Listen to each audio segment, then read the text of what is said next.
പരമാം ഗതി. ഹരേ കൃഷ്ണ. ഹരേ കൃഷ്ണ. ഇങ്ങനെ യോഗസ്ഥനായി ഓം എന്ന ഉത്തമമായ വിശുദ്ധാക്ഷര സംയോഗം ഉച്ചരിച്ചുകൊണ്ടും പരമദിവ്യോത്തമ പുരുഷനെ സ്മരിച്ചുകൊണ്ടും ശരീരം ത്യജിക്കുന്നവൻ ആധ്യാത്മിക ലോകങ്ങളിലെത്തും, സംശയമില്ല. ഹരേ കൃഷ്ണ. ഹരേ കൃഷ്ണ. അനന്യചേതാ സതതം യോ മാം സ്മരതി നിത്യശാ തസ്യാഹം സുലഭഃ പാർത്ഥ നിത്യയുക്തസ്യ യോഗിനഃ. ഹരേ കൃഷ്ണ. ഹരേ കൃഷ്ണ. അല്ലയോ പാർത്ഥ, നിരന്തരമായ ഭക്തിയുത സേവനം മൂലം സ്ഥിരചിത്തതയോടെ എന്നെ എപ്പോഴും സ്മരിക്കുന്ന യോഗനിഷ്ഠന് ഞാൻ സുപ്രാപ്യനാണ്. ഹരേ കൃഷ്ണ. ഹരേ കൃഷ്ണ. മാമുപേത്യത് പുനർജന്മ ദുഃഖാലയമശാശ്വതം നാപ്നുവന്തി മഹാത്മനഃ സംസിദ്ധി പരമാം ഗതഃ. ഹരേ കൃഷ്ണ. ഹരേ കൃഷ്ണ. ഭക്തിയോഗം കൊണ്ട് എന്നെ പ്രാപിച്ച മഹാത്മാക്കൾ പരിപൂർണത നേടിയവരാകയാൽ പിന്നീട് ദുഃഖപൂർണവും അസ്ഥിരവുമായ ഈ ലോകത്തിലേക്ക് തിരിച്ചു വരുന്നില്ല. ഹരേ കൃഷ്ണ. ഹരേ കൃഷ്ണ. ആ ബ്രഹ്മഭുവനാലോകഃ പുനരാവർത്തിനോർജുന മാമുപേത്യതു കൗന്ദേയ പുനർജന്മന വിദ്യതേ. ഹരേ കൃഷ്ണ. ഹരേ കൃഷ്ണ. ഭൗതിക ലോകത്തിൽ സർവോന്നതമായ ഗ്രഹം, അതായത് ബ്രഹ്മലോകം മുതൽക്ക് ഏറ്റവും അധമമായുള്ളതുവരെ ഓരോന്നും ജനന മരണങ്ങൾ ആവർത്തിച്ചുകൊണ്ടേയിരിക്കുന്ന ദുരിതപൂർണമായ സ്ഥലങ്ങളാണ്. കുന്തിപുത്ര, എന്റെ പരമപദത്തിൽ എത്തിയവനാകട്ടെ പിന്നീട് ജന്മമെടുക്കേണ്ടി വരില്ല. ഹരേ കൃഷ്ണ. ഹരേ കൃഷ്ണ. സഹസ്രയുഗ പര്യന്തം അഹരത് ബ്രഹ്മണോ വിദുഃ രാത്രിം യുഗ സഹസ്രാന്തം തേ അഹോരാത്രവിദോ ജനഃ. ഹരേ കൃഷ്ണ. ഹരേ കൃഷ്ണ. മനുഷ്യഗണിത പ്രകാരം 1000 യുഗങ്ങൾ വേണം ബ്രഹ്മാവിന്റെ ഒരു ദിവസത്തിന്. രാത്രിക്കും അങ്ങനെ തന്നെ. ഹരേ കൃഷ്ണ. ഹരേ കൃഷ്ണ. അവ്യക്താദ്വ്യക്തയഃ സർവഃ പ്രഭവന്ത്യഃ രാഘമേ രാത്ര്യത്കമേ പ്രലീയന്തേ തത്രൈവാവ്യക്ത സംജ്ഞകേ. ഹരേ കൃഷ്ണ. ഹരേ കൃഷ്ണ. ബ്രഹ്മദിനാരംഭത്തിൽ സർവഭൂതങ്ങളും അവ്യക്തതയിൽ നിന്ന് പ്രത്യക്ഷീഭവിക്കുന്നു. പിന്നീട് രാത്രിയാകുമ്പോൾ അവ അവ്യക്തത്തിൽ തന്നെ വീണ്ടും ലയിക്കുകയും ചെയ്യുന്നു. ഹരേ കൃഷ്ണ. ഹരേ കൃഷ്ണ. ഭൂതഗ്രാമസ്ഥ ഏവായം ഭൂത്വാ ഭൂത്വാ പ്രലീയതേ രാത്ര്യഗമേ വശഃ പാർത്ഥ പ്രഭവത്യഃ രാഗമേ. ഹരേ കൃഷ്ണ. ഹരേ കൃഷ്ണ. വീണ്ടും വീണ്ടും ബ്രഹ്മദിനാരംഭത്തോടെ സകല ഭൂതജാലങ്ങളും ഉളവാകുന്നു. ബ്രഹ്മ നിശാഗമത്തിൽ അവയെല്ലാം നിസ്സഹായരായി നശിക്കുന്നു. ഹരേ കൃഷ്ണ. ഹരേ കൃഷ്ണ. പരസ്മാത്തു ഭുവനോഭ്യോ വ്യക്തോ വ്യക്താത് സനാതനഃ യസത് സർവേഷു ഭൂതേഷു നശ്യസ്തു ന വിനശ്യതി. ഹരേ കൃഷ്ണ. ഹരേ കൃഷ്ണ. വ്യക്തവും അവ്യക്തവുമായ ഭൗതിക പ്രകൃതിക്ക് അതീതമായി സനാതനമായ മറ്റൊരു വ്യക്തഭാവമുണ്ട്. സമുത്കൃഷ്ടമായ അതിന് ഒരിക്കലും നാശമില്ല. സർഗാവസാനത്തിലും അത് അതേപോലെ നിലനിൽക്കുന്നു. ഹരേ കൃഷ്ണ. ഹരേ കൃഷ്ണ. അവ്യക്തോക്ഷര ഇത്യുക്ത തമാഹു പരമാം ഗതി യം പ്രാപ്യന്ന നിവർത്തന്തേ തഥാ മാ പരമം മമ. ഹരേ കൃഷ്ണ. ഹരേ കൃഷ്ണ. വേദാന്തികൾ അവ്യക്തമെന്നും അക്ഷയമെന്നും വിശേഷിപ്പിക്കുന്നതും പരമമായ പ്രാപ്യസ്ഥാനമെന്നറിയപ്പെടുന്നതും ഒരിക്കൽ എത്തിച്ചേർന്നാൽ പിന്നെ മടങ്ങി വരേണ്ടതില്ലാത്തതുമാണ് എന്റെ പരമധാമം. ഹരേ കൃഷ്ണ. ഹരേ കൃഷ്ണ. പുരുഷസ്സ പരം പാർത്ഥ ഭക്ത്യാലഭ്യ സ്തന്യനിയാ യസ്യാന്തസ്ഥാനി ഭൂതാനി യേന സർവമിദം തദം. ഹരേ കൃഷ്ണ. ഹരേ കൃഷ്ണ. ശുദ്ധമായ ഭക്തി കൊണ്ട് മാത്രം പ്രാപ്യനാണ് സർവരിലും മഹത്തമനായ ആ പരമദിവ്യ പുരുഷോത്തമൻ. പരമദിവ്യോത്തമ പുരുഷൻ. സ്വധാമസ്ഥനെങ്കിലും സർവവ്യാപിയും സർവത്തെയും ഉൾക്കൊള്ളുന്നവനുമാണ് അദ്ദേഹം. ഹരേ കൃഷ്ണ. ഹരേ കൃഷ്ണ. യത്ര കാലേ തു ന വൃത്തി മാ വൃത്തിം ചൈവ യോഗിനഃ പ്രയതായാന്തി തം കാലം വക്ഷ്യാമി ഭരതർഷഭ. ഹരേ കൃഷ്ണ. ഹരേ കൃഷ്ണ. ഹേ ഭരതശ്രേഷ്ഠ, ഏതേതു കാലങ്ങളിൽ ദേഹത്യാഗം ചെയ്യുന്ന യോഗിക്ക് പുനർജന്മം വേണ്ടിവരില്ല എന്നും ഏതേതു കാലങ്ങളിലായാൽ വീണ്ടും ജനിക്കണമെന്നുമുള്ളത് ഇനി നിന്നോട് പറഞ്ഞു തരാം. ഹരേ കൃഷ്ണ. ഹരേ കൃഷ്ണ. അഗ്നിർജ്യോതിരഃ ശുക്ലഃ ഷണ്മാസ ഉത്തരായണം തത്ര പ്രയാത ഗച്ഛന്തി ബ്രഹ്മ ബ്രഹ്മവിദോ ജനഃ. ഹരേ കൃഷ്ണ. ഹരേ കൃഷ്ണ. അഗ്നിയുടെയോ ജ്യോതിസിന്റെയോ സാന്നിധ്യത്തിലോ പകലുള്ള ശുഭമുഹൂർത്തത്തിലോ ശുക്ലപക്ഷത്തിലോ ഉത്തരായണ കാലത്തോ ഇഹലോകം വിടുന്ന ബ്രഹ്മജ്ഞാനി ഭഗവാനെ പ്രാപിക്കും. ഹരേ കൃഷ്ണ. ഹരേ കൃഷ്ണ. ധൂമോ രാത്രിസ്തദാ കൃഷ്ണഃ ഷണ്മാസാ ദക്ഷിണായനം തത്ര ചാന്ദ്രമാസം ജ്യോതിർ യോഗി പ്രാപ്യ നിവർത്തതേ. ഹരേ കൃഷ്ണ. ഹരേ കൃഷ്ണ.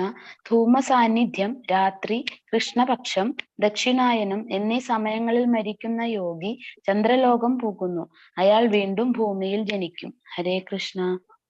ഹരേ കൃഷ്ണ. ശുക്ലകൃഷ്ണേന ഗതിഹ്യേത്യേ ജഗതഃ ശാശ്വതേ മദാ ഏകയായാത്യനാവൃത്തി മന്യായ വർത്തതേ പുനഃ. ഹരേ കൃഷ്ണ. ഹരേ കൃഷ്ണ. ഭൂമിയിൽ നിന്ന് പോകാൻ രണ്ടു മാർഗങ്ങളാണ് ഉള്ളതെന്ന് വേദങ്ങൾ ഘോഷിക്കുന്നു. ഒന്ന് പ്രകാശത്തിലും മറ്റൊന്ന് അന്ധകാരത്തിലും. വെളിച്ചത്തിലൂടെ പോയവർ തിരിച്ചു വരാറില്ല. ഇരുട്ടിലൂടെ പോയവർക്ക് മടങ്ങി വന്നേ കഴിയൂ. ഹരേ കൃഷ്ണ. ഹരേ കൃഷ്ണ. നൈതേ സ്ത്രീതി പാർത്ഥ ജന യോഗി മുഹ്യതി കശ്ചന തസ്മാത് സർവേഷു കാലേഷു യോഗയുക്തോ ഭവാർജുന. ഹരേ കൃഷ്ണ. ഹരേ കൃഷ്ണ. ഈ രണ്ടു വഴികളെയും കുറിച്ച് അറിഞ്ഞിട്ടും ഭക്തൻ സംഭ്രമിക്കുന്നില്ല. അതിനാൽ അർജുന, എല്ലായ്പ്പോഴും ഭക്തിയിൽ ഉറച്ചു നിൽക്കുക. ഹരേ കൃഷ്ണ. ഹരേ കൃഷ്ണ.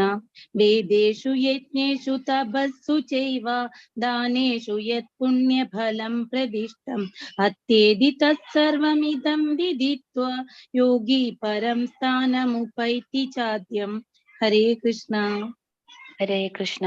ഭക്തിമാർഗം സ്വീകരിച്ചതുകൊണ്ട് വേദപഠനം, യജ്ഞാചരണം, ദാനം, കാമ്യകർമ്മങ്ങൾ എന്നിവയാൽ നേടാവുന്ന പുണ്യങ്ങളൊന്നും മനുഷ്യന് നഷ്ടപ്പെടുന്നില്ല. ഭഗവത് സേവനം കൊണ്ട് തന്നെ മേൽപ്പറഞ്ഞ പുണ്യഫലങ്ങളെല്ലാം ഭക്തന് ലഭിക്കുന്നു. കൂടാതെ അവസാനം അയാൾ സനാതനമായ പരമധാമത്തിലെത്തുകയും ചെയ്യും. ഹരേ കൃഷ്ണ. ഹരേ കൃഷ്ണ. ഓം ഇതി ശ്രീമദ് ഭഗവത്ഗീതാസു ഉപനിഷത്സു ബ്രഹ്മവിദ്യായാം യോഗശാസ്ത്രേ ശ്രീകൃഷ്ണാർജുന സംവാദേ അക്ഷര ബ്രഹ്മയോഗോ നാമ അഷ്ടമോധ്യായഃ. ഹരേ കൃഷ്ണ. ഹരേ കൃഷ്ണ. പരമപദപ്രാപ്തി എന്ന ശ്രീമദ് ഭഗവത്ഗീതയുടെ 8-ാം അധ്യായത്തിന്റെ ഭക്തി വേദാന്ത വിശദീകരണം ഇപ്രകാരം സമാപിക്കുന്നു. Hare Krishna. Hare Krishna Mataji. Hare Krishna. Hare Hare Krishna. Krishna. Hare Krishna. Mataji. Thank you Sita Mataji. Thank you Sindhu Mataji. Hare Krishna. Thank you Mataji. Hare Krishna. കീർത്തനം ആലപിക്കാൻ ആരെങ്കിലും റെഡി ഉണ്ടോ? സുവർണപ്രഭ മാതാജി വന്നിട്ടുണ്ടോ? ഹരേ കൃഷ്ണ. സുവർണപ്രഭ മാതാജി. ഇന്നലെ സുവർണപ്രഭ മാതാജി പറഞ്ഞിരുന്നു ഇന്ന് കീർത്തനം ചൊല്ലാന്ന്, അതുകൊണ്ട് ചോദിച്ചതാ. ഹരേ കൃഷ്ണ. വന്നില്ലേ തോന്നണു മാതാജി, വന്നിട്ടില്ലേ തോന്നണു. വന്നിട്ടില്ല. വേറെ ആരെങ്കിലും ഇന്ന് ചൊല്ലാൻ? ഹരേ കൃഷ്ണ. കൃഷ്ണന്റെ ഒരു അഷ്ടകം മതിയോ? ഓ മതി മാതാജി, ചൊല്ലിക്കോളൂ. ഹരേ കൃഷ്ണ. ഹരേ കൃഷ്ണ. ശ്രീഹരി അഷ്ടകമാണ്. ജഗജ്ജാലപാലം കനത്കണ്ഠമാലം ശരച്ചന്ദ്രപാലം മഹാദൈത്യകാലം തമോനീലകായം ദുരാവാരമായം സുപത്മാസഹായം ഭജേഹം ഭജേഹം. സദാംഭോദിവാസം ഗളേ പുഷ്പഹാസം ജഗത്സന്നിവാസം ശതാദിത്യഭാസം ഗദാചക്രഹസ്തം ലസത് പീതവസ്ത്രം ഹസച്ചാരുവക്രം ഭജേഹം ഭജേഹം. രമാകണ്ഠഹാരം ശ്രുതിഭ്രാതസാരം ജലാന്തർവിഹാരം ധരാഭാരഹാരം ചിദാനന്ദരൂപം മനോജ്ഞസ്വരൂപം ധൃതാനേകരൂപം ഭജേഹം ഭജേഹം. ജരാജന്മഹീനം പരാനന്ദവീനം സമാധാനലീനം സദൈവാനവീനം ജഗജ്ജന്മഹേതും സുരാനീകഗേതും ത്രിലോകൈകസേതും ഭജേഹം ഭജേഹം. കൃതാജ്ഞായഗാനം ഖഗാധീശയാനം വിമുക്തേ നിദാനം ഹദാരാദിമാനം സ്വഭക്താനുകൂലം ജഗദ്വൃക്ഷമൂലം നിരസ്താർത്ഥശൂലം ഭജേഹം ഭജേഹം. സമസ്താമരേശം ദുരേപാപകേശം ജഗദ്ബിംബലേശം ഹൃദാകാശദേശം സദാ ദിവ്യദേഹം വിമുക്താഖിലേഹം സുവൈകുണ്ഠഗേഹം ഭജേഹം ഭജേഹം. സുരാലീബലിഷ്ടം ത്രിലോകീപരിഷ്ടം ഗുരുണാം ഗരിഷ്ടം സ്വരൂപൈകനിഷ്ടം സദായുദ്ധധീരം മഹാവീരധീരം ധരാംഭോരിധീരം ഭജേഹം ഭജേഹം. രമാവാമഭാഗം തലാനഗ്നനാഗം കൃതാധീനയാഗം ഗദാരാഗരാഗം മുനീന്ദ്രൈ സുഗീതം സുരൈ സംപരീത ഗുണൗഖരധീരം ഭജേഹം ഭജേഹം. ഇദം യസ്തു നിത്യം സമാധായ ചിത്തം പഠേദഷ്ടകം കഷ്ടഹാരം മുരാരേ സവിഷ്ണോർവിശോകം ധ്രുവം യാതി ലോകം ജരാജന്മശോകം പുനർവിന്ദതേനോ സവിഷ്ണോർവിശോകം ധ്രുവം യാതി ലോകം ജരാജന്മശോകം പുനർവിന്ദതേനോ. ഹരേ കൃഷ്ണ. ഹരേ കൃഷ്ണ. Hare Krishna thank you Mataji. മാതാജി, നന്നായിരുന്നു മാതാജി. ഹരേ കൃഷ്ണ. ഹരേ കൃഷ്ണ മാതാജി. ഹരേ കൃഷ്ണ. ജയ് ശ്രീ രാധേ രാധേ. ഹരേ കൃഷ്ണ. ഇനി ആരെങ്കിലും കീർത്തനം ചൊല്ലാൻ ഉണ്ടോ?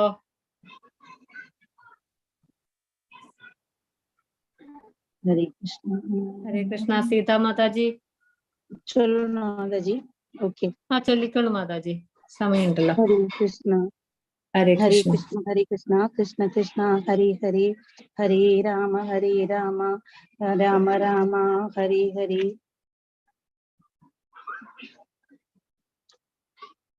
കരിമൂക്കിൽ വർണ്ണന്റെ തിരുവൂടലിനുടെ അരികിൽ വന്നെപ്പോഴും കാണാകേണം. കൃഷ്ണ ഹരേ ജയ കൃഷ്ണ ഹരേ ജയ കൃഷ്ണ ഹരേ ജയ കൃഷ്ണ ഹരേ. കാലിൽ ചിലമ്പും കിലുക്കി നടക്കുന്ന ബാലഗോപാലനെ കാണാകേണം. കൃഷ്ണ ഹരേ ജയ കൃഷ്ണ ഹരേ ജയ കൃഷ്ണ ഹരേ ജയ കൃഷ്ണ ഹരേ. കിങ്ങിണിയും വള മോതിരവും ചാത്തി ഭംഗിയോടെ മുന്നിൽ കാണുകേണം. കൃഷ്ണ ഹരേ ജയ കൃഷ്ണ ഹരേ ജയ കൃഷ്ണ ഹരേ ജയ കൃഷ്ണ ഹരേ കീർത്തിയേറിയിടും ഗുരുവായൂർമേവുന്നു രാർത്തിഹരന്തനെ കാണാകേണം കൃഷ്ണ ഹരേ ജയ കൃഷ്ണ ഹരേ ജയ കൃഷ്ണ ഹരേ ജയ കൃഷ്ണ ഹരേ കൂത്താടിടും പശു കുട്ടികളുമായിട്ടൊത്തു കളിപ്പതും കാണാകേണം കൃഷ്ണ ഹരേ ജയ കൃഷ്ണ ഹരേ ജയ കൃഷ്ണ ഹരേ ജയ കൃഷ്ണ ഹരേ കെട്ടിയിട്ടിട്ടു മുരലും വലിച്ചങ്ങു മുട്ടുകുത്തുന്നതും കാണാകേണം കൃഷ്ണ ഹരേ ജയ കൃഷ്ണ ഹരേ ജയ കൃഷ്ണ ഹരേ ജയ കൃഷ്ണ ഹരേ കേകികളെ പോലെ നൃത്തമാടിയിടുന്ന ബാലഗോപാലനെ കാണാകേണം കൃഷ്ണ ഹരേ ജയ കൃഷ്ണ ഹരേ ജയ കൃഷ്ണ ഹരേ ജയ കൃഷ്ണ ഹരേ കൈകളിൽ ചന്ദ്രനെ മെല്ലെ വരുത്തിയ ലോകൈകനാഥനെ കാണാകേണം കൃഷ്ണ ഹരേ ജയ കൃഷ്ണ ഹരേ ജയ കൃഷ്ണ ഹരേ ജയ കൃഷ്ണ ഹരേ കൊഞ്ചിക്കൊണ്ടോരോര വാക്കരുളിടുന്ന ചഞ്ചല നേത്രനെ കാണാകേണം കൃഷ്ണ ഹരേ ജയ കൃഷ്ണ ഹരേ ജയ കൃഷ്ണ ഹരേ ജയ കൃഷ്ണ ഹരേ കോലും കുഴലും മെടുത്തു വനത്തിൽ പോയി കാലിമേക്കുന്നതും കാണാകേണം കൃഷ്ണ ഹരേ ജയ കൃഷ്ണ ഹരേ ജയ കൃഷ്ണ ഹരേ ജയ കൃഷ്ണ ഹരേ കൗതുകമേറിയുണ്ണി ശ്രീകൃഷ്ണന്റെ ചേതോഹര രൂപം കാണാകേണം കൃഷ്ണ ഹരേ ജയ കൃഷ്ണ ഹരേ ജയ കൃഷ്ണ ഹരേ ജയ കൃഷ്ണ ഹരേ കംസ സഹോദരിൽ തന്നിൽ പിറന്നൊരു വാസുദേവന്ദനെ കാണാകേണം കൃഷ്ണ ഹരേ ജയ കൃഷ്ണ ഹരേ ജയ കൃഷ്ണ ഹരേ ജയ കൃഷ്ണ ഹരേ കൃഷ്ണ ഹരേ ജയ കൃഷ്ണ ഹരേ ജയ കൃഷ്ണ ഹരേ ജയ കൃഷ്ണ ഹരേ കൃഷ്ണ ഹരേ ജയ കൃഷ്ണ ഹരേ ജയ കൃഷ്ണ ഹരേ ജയ കൃഷ്ണ ഹരേ ഹരേ കൃഷ്ണ കൃഷ്ണ കൃഷ്ണ ഹരേ ഹരേ ഹരേ രാമ രാമ രാമ ഹരേ ഹരേ ഹരേ കൃഷ്ണ കൃഷ്ണ കൃഷ്ണ ഹരേ ഹരേ ഹരേ രാമ രാമ രാമ ഹരേ ഹരേ ഹരേ കൃഷ്ണ കൃഷ്ണ കൃഷ്ണ ഹരേ ഹരേ ഹരേ രാമ രാമ രാമ ഹരേ ഹരേ ഹരേ കൃഷ്ണ. ഹരേ കൃഷ്ണ. താങ്ക് യു മാതാജി, വളരെ നന്നായിരുന്നു. Thank you. Thank you Mataji. Hare Krishna. Hare Krishna. Hare Krishna. Dhanya Mataji. Hare Krishna. Hare Krishna. Hare Krishna. Thank you everyone. Hare Krishna. Hare Krishna Mataji. Thank you everyone. Hare Krishna Mataji. Hare Krishna. Start ചെയ്യാം നമുക്ക്. ഹാത്തി ബബൽ. Okay Mataji. Hare Krishna. Hare Krishna. ओम अज्ञानतिमिरान्धस्य ज्ञानाञ्जनशलाकया चक्षुरुन्मीलितं येन तस्मै श्रीगुरवे नमः. नमो विष्णुपादाय कृष्णप्रेष्ठाय भूतले श्रीमते भक्तिवेदान्त स्वामिन् इति नामिने. नमस्ते सरस्वती देवी गौरवाणी प्रचारिणी निर्विशेष शून्यवादी पाश्चात्य देशतारिणी. जय श्री कृष्ण चैतन्य प्रभु नित्यानंद श्री अद्वैत गदाधर श्रीवासादि गौरभक्तवृंद. हरे कृष्ण कृष्ण कृष्ण हरे हरे, हरे राम राम राम हरे हरे. हरे कृष्ण कृष्ण कृष्ण हरे हरे, हरे राम राम राम हरे हरे. हरे कृष्ण कृष्ण कृष्ण हरे हरे, हरे राम राम राम हरे हरे. हरे कृष्ण कृष्ण कृष्ण हरे हरे, हरे राम राम राम हरे हरे. हरे कृष्ण कृष्ण कृष्ण हरे हरे, हरे राम राम राम हरे हरे. हरे कृष्ण कृष्ण कृष्ण हरे हरे, हरे राम राम राम हरे हरे. मूकं करोति वाचालं पङ्गुं लङ्घयते गिरिं यत्कृपातमहं वन्दे परमानन्दमाधवं. हे कृष्ण करुणा सिन्धो दीनबन्धो जगत्पते गोपेश गोपिकान्त राधाकान्त नमोऽस्तुते. तप्तकाञ्चन गौराङ्गी राधे वृन्दावनेश्वरी वृषभानुसुते देवी प्रणमामि हरिप्रिये. श्रीकृष्ण परमात्मने श्रीकृष्ण परमात्मने नमः.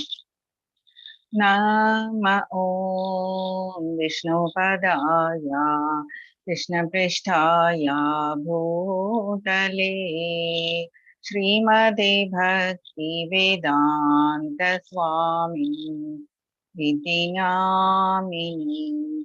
नमस्ते सरस्वती देवी गौरवाणी प्रचारिणे निर्विशेष शून्यवादी पाश्चात्य देशतारिणी. जय श्री कृष्ण चैतन्य प्रभु नित्यानंद श्री अद्वैत गदाधर श्रीवासादि गौर भक्तवृंदा. हरे कृष्णा कृष्ण कृष्णा हरे हरे, हरे राम राम राम हरे हरे. हरे कृष्णा कृष्ण कृष्णा हरे हरे, हरे राम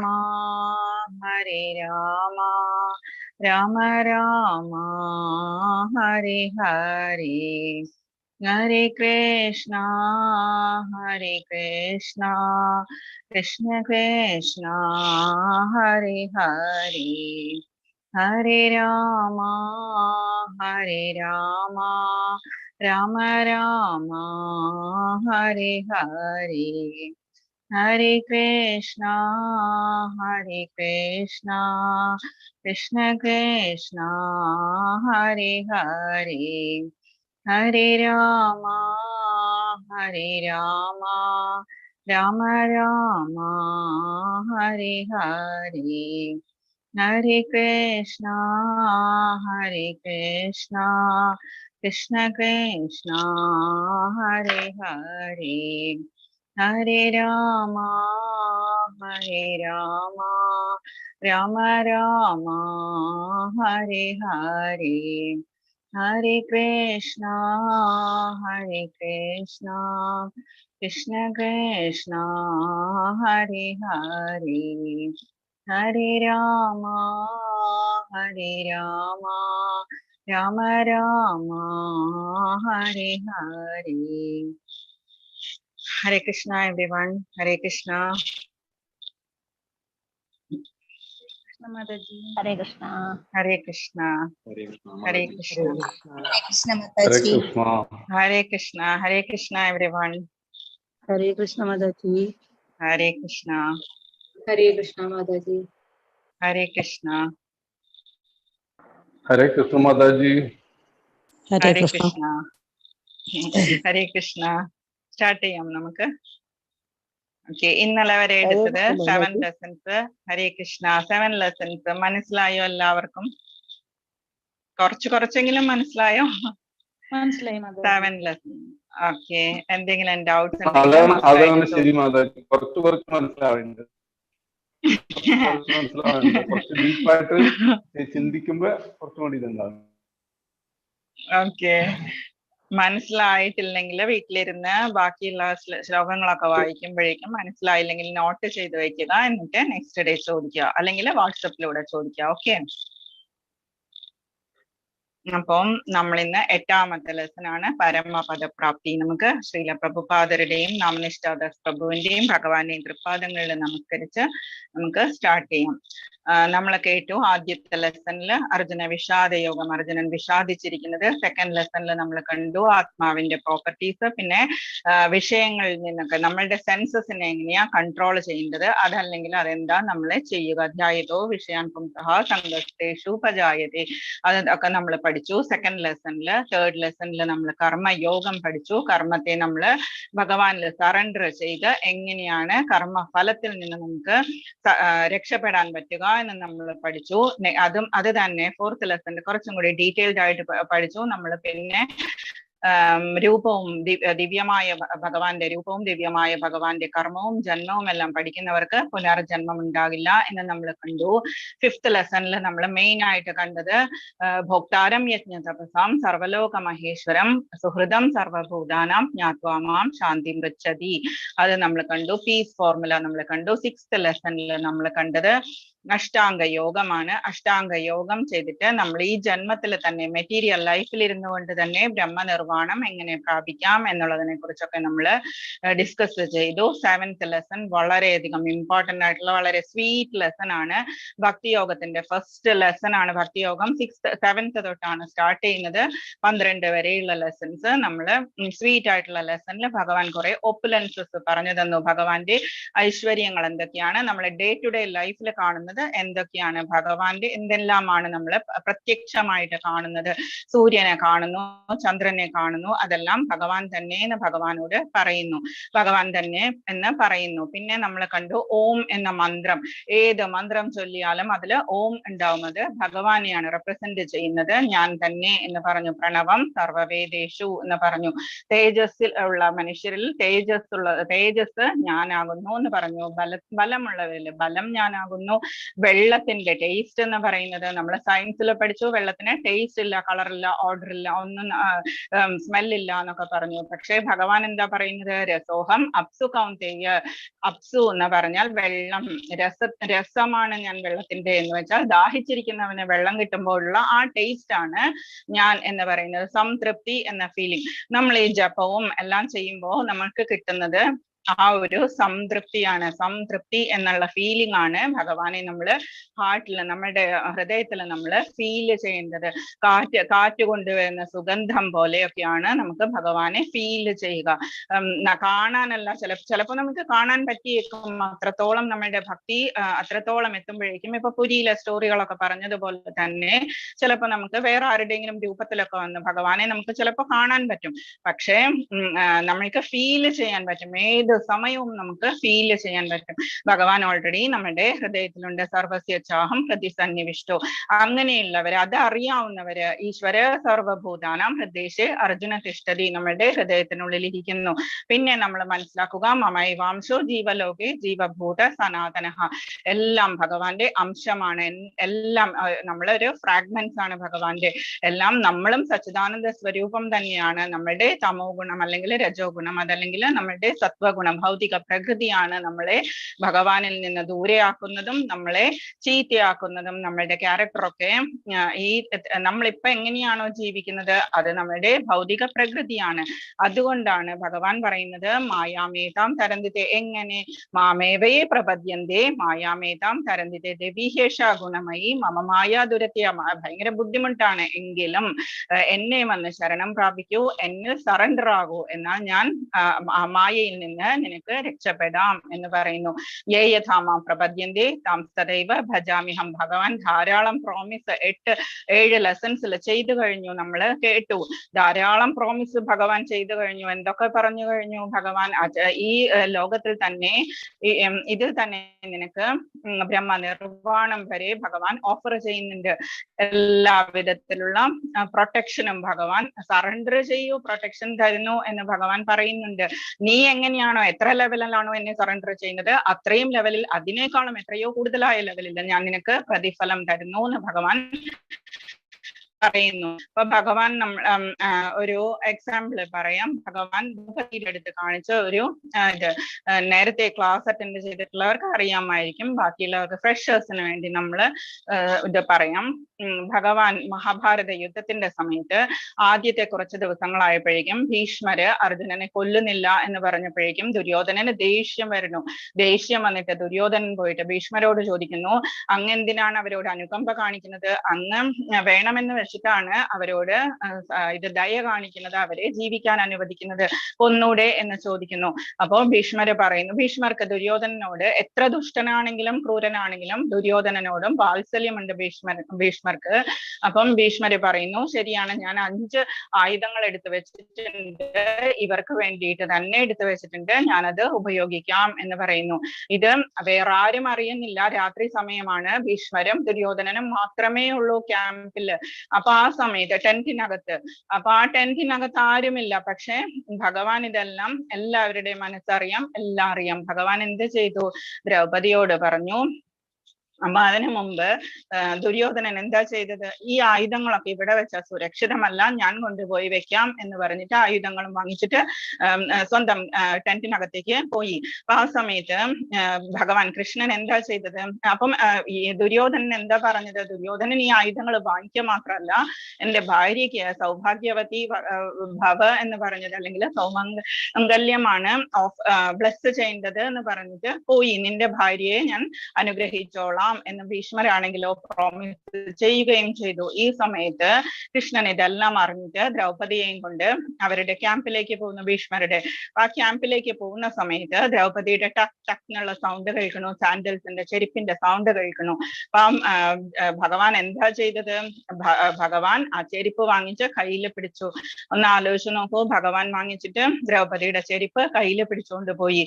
എന്നിട്ട് അവിടെ പോയി കഴിഞ്ഞിട്ട് അത് പുറത്തു വെച്ചു. എന്നിട്ട് ഇവരകത്തേക്ക് പോയി. അകത്തേക്ക് പോയ സമയത്ത് ഭീഷ്മരുടെ പുറകിലേക്ക് നോക്കാതെ ഭീഷ്മർ എന്താ ചെയ്തത്? സൗഭാഗ്യവതി ഭവ, ആരാ വന്നിരിക്കുന്നത് എന്ന് പോലും നോക്കാതെ സൗഭാഗ്യവതി ഭവ എന്ന് പറഞ്ഞ് അനുഗ്രഹിച്ചു. അപ്പൊ എന്നിട്ടാണ് തിരിഞ്ഞു നോക്കിയത്, ദ്രൗപദിയായിരുന്നു, കൃഷ്ണൻ ഉണ്ടായിരുന്നു കൂടെ. അപ്പോൾ തന്നെ ഭീഷ്മർക്ക് കാര്യം മനസ്സിലായി. എന്നിട്ട് അത് കഴിഞ്ഞിട്ട് ഇവരെന്താ ചെയ്തത്? ഇവർ അവിടെ നിന്ന് ഇറങ്ങി. എന്നിട്ട് ദുര്യോധനന്റെ അടുത്തേക്ക് പോയി. ദുര്യോധന ഓൾറെഡി അർജുനൻ ഒരു വരം തരാം എന്ന് പറഞ്ഞ് വെച്ചിട്ടുണ്ടായിരുന്നു. അത് എപ്പോഴെങ്കിലും ചോദിക്കാം എന്ന് പറഞ്ഞ് വെച്ചത് കൃഷ്ണൻ അറിയാവുന്നത് കൊണ്ട് കൃഷ്ണൻ എന്ത് ചെയ്തു? ഇപ്പോഴാണ് വരം ചോദിക്കാൻ വന്നിരിക്കുന്നത് എന്ന് പറഞ്ഞ് ദ്രൗപദിയെ കൊണ്ട് വരം ചോദിപ്പിക്കുന്നു. എന്താ വരം ചോദിച്ചത്? ആയുധങ്ങൾ തിരിച്ചു വാങ്ങിച്ചു. അപ്പം ആ ഒരു സെക്കൻഡ്, ഒരു മൊമെന്റിൽ മാത്രമേ ദുര്യോധനന് കൃഷ്ണൻ ഭഗവാനാണ് എന്ന് മനസ്സിലാക്കാൻ പറ്റിയുള്ളൂ. എന്താന്ന് വെച്ചാൽ ഇതൊന്നും ആരും അറിഞ്ഞിട്ടില്ല, പക്ഷെ കൃഷ്ണനെല്ലാം മനസ്സിലായി എന്നുള്ളത്. പക്ഷെ ഒരേ ഒരു സമയത്തെ ആ ഒരു മനസ്സിലായി എന്ന് മാത്രമേ ഉള്ളൂ. പക്ഷെ അത് കഴിഞ്ഞതിന് ശേഷം ദുര്യോധനൻ പിന്നെയും മായയിൽ അകപ്പെട്ടു. ദുര്യോധനന് പിന്നെയും കൃഷ്ണനെ ബഹുമാനമോ ഒന്നും ഇല്ലാണ്ടായി. ആദ്യം ആ ഒരു സെക്കൻഡ് മാത്രം. അപ്പൊ ആ ഒരു സെക്കൻഡ് വെച്ചിട്ട് ദുര്യോധനന് രക്ഷപ്പെടാമായിരുന്നു, ആ മനസ്സ് സറണ്ടർ ചെയ്തിരുന്നെങ്കിൽ. ഇതാണ് നമ്മള് ഭഗവാൻ എന്ന് പറയുന്നതിന്, ഭഗവാന്റെ കാരുണ്യം എന്ന് പറയുന്നത്. ദ്രൗപദി ദേവിയുടെ ചെരുപ്പ് വരെ കയ്യിലെടുത്ത ഭഗവാനെ പറ്റിയാണ് നമ്മളിപ്പോ പഠിക്കുന്നത്. ഇന്നത്തെ നമ്മളുടെ ലെസൺ എന്ന് പറയുന്നത് പരമപദ പ്രാപ്തി എന്നുള്ളതാണ്. അതിന് സാധാരണ നോർമൽ ആയിട്ടുള്ള ഇതില് എന്താണ് അക്ഷരബ്രഹ്മ യോഗം എന്നുള്ളതാണ് അതിന്റെ നമ്മൾ സാധാരണ ഇതില് പറയുന്നത്. പ്രഭുപാദരുടെ ബുക്സിലാണ് പരമപദ പ്രാപ്തി. അത് പരമപദം എങ്ങനെയാണ് കിട്ടുക എന്നുള്ളതിനെ പറ്റി ഇതില് ഭഗവാൻ പറയുന്നുണ്ട്. മസ്റ്റ് ആയിട്ട് ബൈഹെട്ട് ചെയ്യേണ്ട 1-2 ശ്ലോകങ്ങൾ ഇതിലുണ്ട്. നല്ല ഇതാണ്. കാലത്തെ പറ്റിയാണ് നമ്മൾ പഠിക്കുന്നത്. അർജുനൻ ആദ്യം 8 ക്വസ്റ്റ്യൻസ് ചോദിക്കുന്നു. ആദ്യത്തെ 2 സ്റ്റാൻസ ശ്ലോകം ക്വസ്റ്റ്യൻസ് ആണ്. അതില് ആൻസർ മനസ്സിലായില്ല എന്ന് ടെൻഷൻ അടിക്കണ്ട. നെക്സ്റ്റ് വരുന്നതാണ് ആൻസേഴ്സ്. ആദ്യത്തെ 2 ക്വസ്റ്റ്യൻസ് നമുക്ക് ക്വസ്റ്റ്യൻസ് എന്താണ് എന്ന് മനസ്സിലാക്കാം. അപ്പൊ നമ്മൾക്ക് പ്രാർത്ഥിച്ചുകൊണ്ട് നമുക്ക് സ്റ്റാർട്ട് ചെയ്യാം. അചഞ്ചലമായ ഭക്തിയോടെ എന്നെ ഭജിക്കുന്നവൻ ത്രിഗുണങ്ങളെ മറികടന്ന് ബ്രഹ്മഭാവത്തെ പ്രാപിക്കുവാൻ യോഗ്യനാകുന്നു. ഇന്നലത്തെ ലെസണിൽ ഇതെല്ലാം നമ്മൾ കേട്ടു. എങ്ങനെയാണ് ഭഗവാനെ ത്രിഗുണങ്ങളെ മറികടക്കുക എന്നുള്ളത്. യേ യഥാമാം പ്രപദ്യന്തേ തം തദൈവ ഭജാമ്യഹം. നീ എങ്ങനെയാണോ എന്നെ ഭജിക്കുന്നത് അതനുസരിച്ച് ഞാൻ റെസിപ്രോക്കേറ്റ് ചെയ്യുന്നു. പിന്നെ മായയെ എങ്ങനെയാണ് തരണം ചെയ്യുക അതും നമ്മൾ ഇന്നലെ കണ്ടു. നെക്സ്റ്റ് വരുന്നത് ഭഗവാനോട് അർജുനൻ ഇന്നലെ പറഞ്ഞ 7th ലെസണിൽ നിന്ന് കുറച്ച് വേർഡ്സ് ഭഗവാൻ യൂസ് ചെയ്തു. ആ വേർഡ്സിന്റെ മീനിങ് ആണ് അർജുനൻ ഇന്ന് ചോദിക്കുന്നത്. ജസ്റ്റ് ഫസ്റ്റ് 2 ശ്ലോകങ്ങളുടെ ക്വസ്റ്റ്യൻസ് ചോദിക്കുന്നു. അതിൽ ഒരു ശ്ലോകം കൊണ്ട് ഭഗവാൻ ഇതിന് ആൻസർ പറയുന്നു. എന്നിട്ട് ലാസ്റ്റ് ക്വസ്റ്റ്യന്റെ ആൻസർ ആണ് ഈ ഫുൾ ലെസൺ എന്ന് പറയുന്നത്. അപ്പം 8.1 പറയുന്നു അർജുന ഉവാച കിം തദ് ബ്രഹ്മ കിമധ്യാത്മം. എന്താണ് ബ്രഹ്മം? കിം എന്ന് പറഞ്ഞാൽ എന്ത്, ബ്രഹ്മം എന്താണ്, കിം അധ്യാത്മം, അധ്യാത്മം എന്താണ്. ക്വസ്റ്റ്യൻസ് മനസ്സിലാക്കുക. 8 ക്വസ്റ്റ്യൻസ് ഉണ്ട്. കിം കർമ്മ, കർമ്മം എന്താണ്, ഭഗവാനെ പുരുഷോത്തമ എന്ന് വിളിക്കുന്നു. അതിഭൂതം ച കിം പ്രോക്ത്, അതിഭൂതം എന്താണ്, അതിദൈവം കിമുച്യതേ, എന്താണ് അതിദൈവം. എത്ര ക്വസ്റ്റ്യൻസ് ഉണ്ട് ഇതില്? ബ്രഹ്മം, അധ്യാത്മം, കർമ്മം, അതിഭൂതം, അതിദൈവം. 5 ക്വസ്റ്റ്യൻസ് ഉണ്ട്. ഫസ്റ്റ് ശ്ലോകത്തില് എന്തൊക്കെയാണ്? ബ്രഹ്മം, അധ്യാത്മം, കർമ്മം, അതിഭൂതം, അതിദൈവം. ഓക്കെ. അർജുനൻ ചോദിച്ചു, ഹേ പുരുഷോത്തമ, എന്താണ് ബ്രഹ്മം? ആത്മാവ്. അധ്യാത്മത്തിന്റെ വേറൊരു വേർഡാണ് ആത്മാവ്. ഫലോദിഷ്ട കർമ്മം എന്നാൽ എന്ത്? ഓൾറെഡി അർജുനൻ അറിയാം ഇതെല്ലാം. എങ്കിലും ഫൈനലൈസ് ചെയ്യാണ് അർജുനൻ എന്ന് പറയുന്നത്. ഭൗതിക പ്രപഞ്ചമെന്നും ദേവന്മാരെന്നും അതിദൈവം എന്താണ് എന്ന് ചോദിക്കുന്നു. 5 ക്വസ്റ്റ്യൻസ് മനസ്സിലായോ? ആൻസേഴ്സ് അല്ല, ക്വസ്റ്റ്യൻസ്. ഓക്കെ. 8.2 അർജുനൻ തന്നെയാണ് ചോദിക്കുന്നത്. അധിയജ്ഞ കഥം ഗോത്ര. അധിയജ്ഞ എന്ന് പറഞ്ഞാൽ ആരാണ്? അധിയജ്ഞൻ ആരാണ്? ദേഹേസ്മിൻ മധുസൂദന. അർജുനന് തന്നെ അറിയാം അധിയജ്ഞൻ എവിടെയായിരിക്കുന്നത്? നമ്മളുടെ ശരീരത്തിലാണ് ഇരിക്കുന്നത്. ഇനി നെക്സ്റ്റ് ക്വസ്റ്റ്യൻ, പ്രയാണകാലേ ച കഥം ജ്ഞേയോസി നിയതാത്മഭിഹി. അധിയജ്ഞ എവിടെയാണ്? ആരാണ് യജ്ഞദേവത? ഇതെവിടെയാണ് സ്ഥിതി ചെയ്യുന്നത്? 2 ക്വസ്റ്റ്യൻസ് ആയി. ലാസ്റ്റ് ക്വസ്റ്റ്യൻ, പ്രയാണകാലേ ച കഥം ജ്ഞേയോസി നിയതാത്മഭിഹി. ഭക്തിയുത സേവന നിരതരായവർക്ക് മരണവേളയിൽ അങ്ങയെ എങ്ങനെ അറിയാൻ കഴിയും? 8 ക്വസ്റ്റ്യൻസ് ആണ് ഇതില് ആദ്യത്തെ ഇതില് നമ്മൾ കേട്ടു 5 ക്വസ്റ്റ്യൻസ്. നെക്സ്റ്റ് വരുന്നത് 3 ക്വസ്റ്റ്യൻസ് ആണ്. അധിയജ്ഞൻ ആരാണ്? അദ്ദേഹം എവിടെ സ്ഥിതി ചെയ്യുന്നു? ശരീരത്തില്. പിന്നെ മരണസമയത്ത് എങ്ങനെയാണ് അറിയാൻ കഴിയുക? 8 ക്വസ്റ്റ്യൻസ് ക്ലിയർ ആയോ? 8.3 പറയുന്നു. ഇനി ആൻസേഴ്സ് ആണ് 8.3 പറയുന്നത്. ഇതിൽ കാണുന്ന പിക്ചേഴ്സിൽ നമ്മൾ ഇതെല്ലാം കാണും. അക്ഷരം ബ്രഹ്മപരമം. അക്ഷരം എന്ന് പറഞ്ഞാൽ അക്ഷയമായത് എന്നുള്ളതാണ്, അക്ഷയമില്ലാത്തത്. ബ്രഹ്മപരമം, ബ്രഹ്മം. കിം തദ് ബ്രഹ്മ എന്നാണ് ഫസ്റ്റ് ക്വസ്റ്റ്യൻ. ബ്രഹ്മം എന്ന് പറഞ്ഞാൽ ഭഗവാൻ അല്ലെങ്കിൽ നമ്മളുടെ ആത്മാവ്. ഓക്കെ. ഫസ്റ്റ് ക്വസ്റ്റ്യന്റെ ആൻസർ ആണ് എന്താണ് ബ്രഹ്മം. അത് അക്ഷരമായിട്ടുള്ള പരമമായിട്ടുള്ള ഭഗവാനാണ് അല്ലെങ്കിൽ നമ്മളുടെ ആത്മാവാണ്. ഒന്ന് തന്നെയാണ്, അതിന്റെ ഒരു അംശമാണ് നമ്മുടെ ആത്മാവ് എന്ന് പറയുന്നത്. മനസ്സിലായോ? ഭാഗവതത്തിലാണ് പറയുന്നത് ഭഗവാൻ എന്നുള്ളത്. ബ്രഹ്മം എന്ന് പറഞ്ഞാൽ ഭഗവാൻ എന്ന് പറയുന്നത് ഭാഗവതത്തിലാണുള്ളത്. ഫസ്റ്റ് ക്വസ്റ്റ്യന്റെ മീനിങ് മനസ്സിലായോ? അക്ഷരമായിട്ടുള്ള അക്ഷയമായിട്ടുള്ള എന്നാണ് അക്ഷരത്തിന്റെ മീനിങ്. ഭഗവാൻ അല്ലെങ്കിൽ പരമാത്മാവ്, നമ്മളുടെ ആത്മാവ്. സ്വഭാവോധ്യാത്മമുച്ചതേ. അധ്യാത്മം എന്ന് പറഞ്ഞാൽ നമ്മളുടെ ആത്മാവ് പ്ലസ് നമ്മളുടെ ഇന്ദ്രിയങ്ങൾ മനസ്സ് എന്നുള്ളത് കൂടിയതാണ്. മനസ്സും നമ്മളുടെ ശരീരവും ഇന്ദ്രിയങ്ങളും കൂടിയതാണ് അധ്യാത്മം. സെക്കൻഡ് ക്വസ്റ്റ്യൻ മനസ്സിലായോ? ഫസ്റ്റ് ക്വസ്റ്റ്യൻ ബ്രഹ്മം ഭഗവാനാണ്, അല്ലെങ്കിൽ നമ്മളുടെ ആത്മാവാണ്. ഇതിന്റെ കൂടെ, ഈ ആത്മാവിന്റെ കൂടെ നമ്മളുടെ ശരീരവും നമ്മളുടെ ബുദ്ധിയും മനസ്സും നമ്മളുടെ ഇന്ദ്രിയങ്ങളും കൂടി ചേർന്നാൽ അധ്യാത്മമായി. നെക്സ്റ്റ് ഭൂതഭാവോദ്ഭവകരോ വിസർഗ കർമ്മ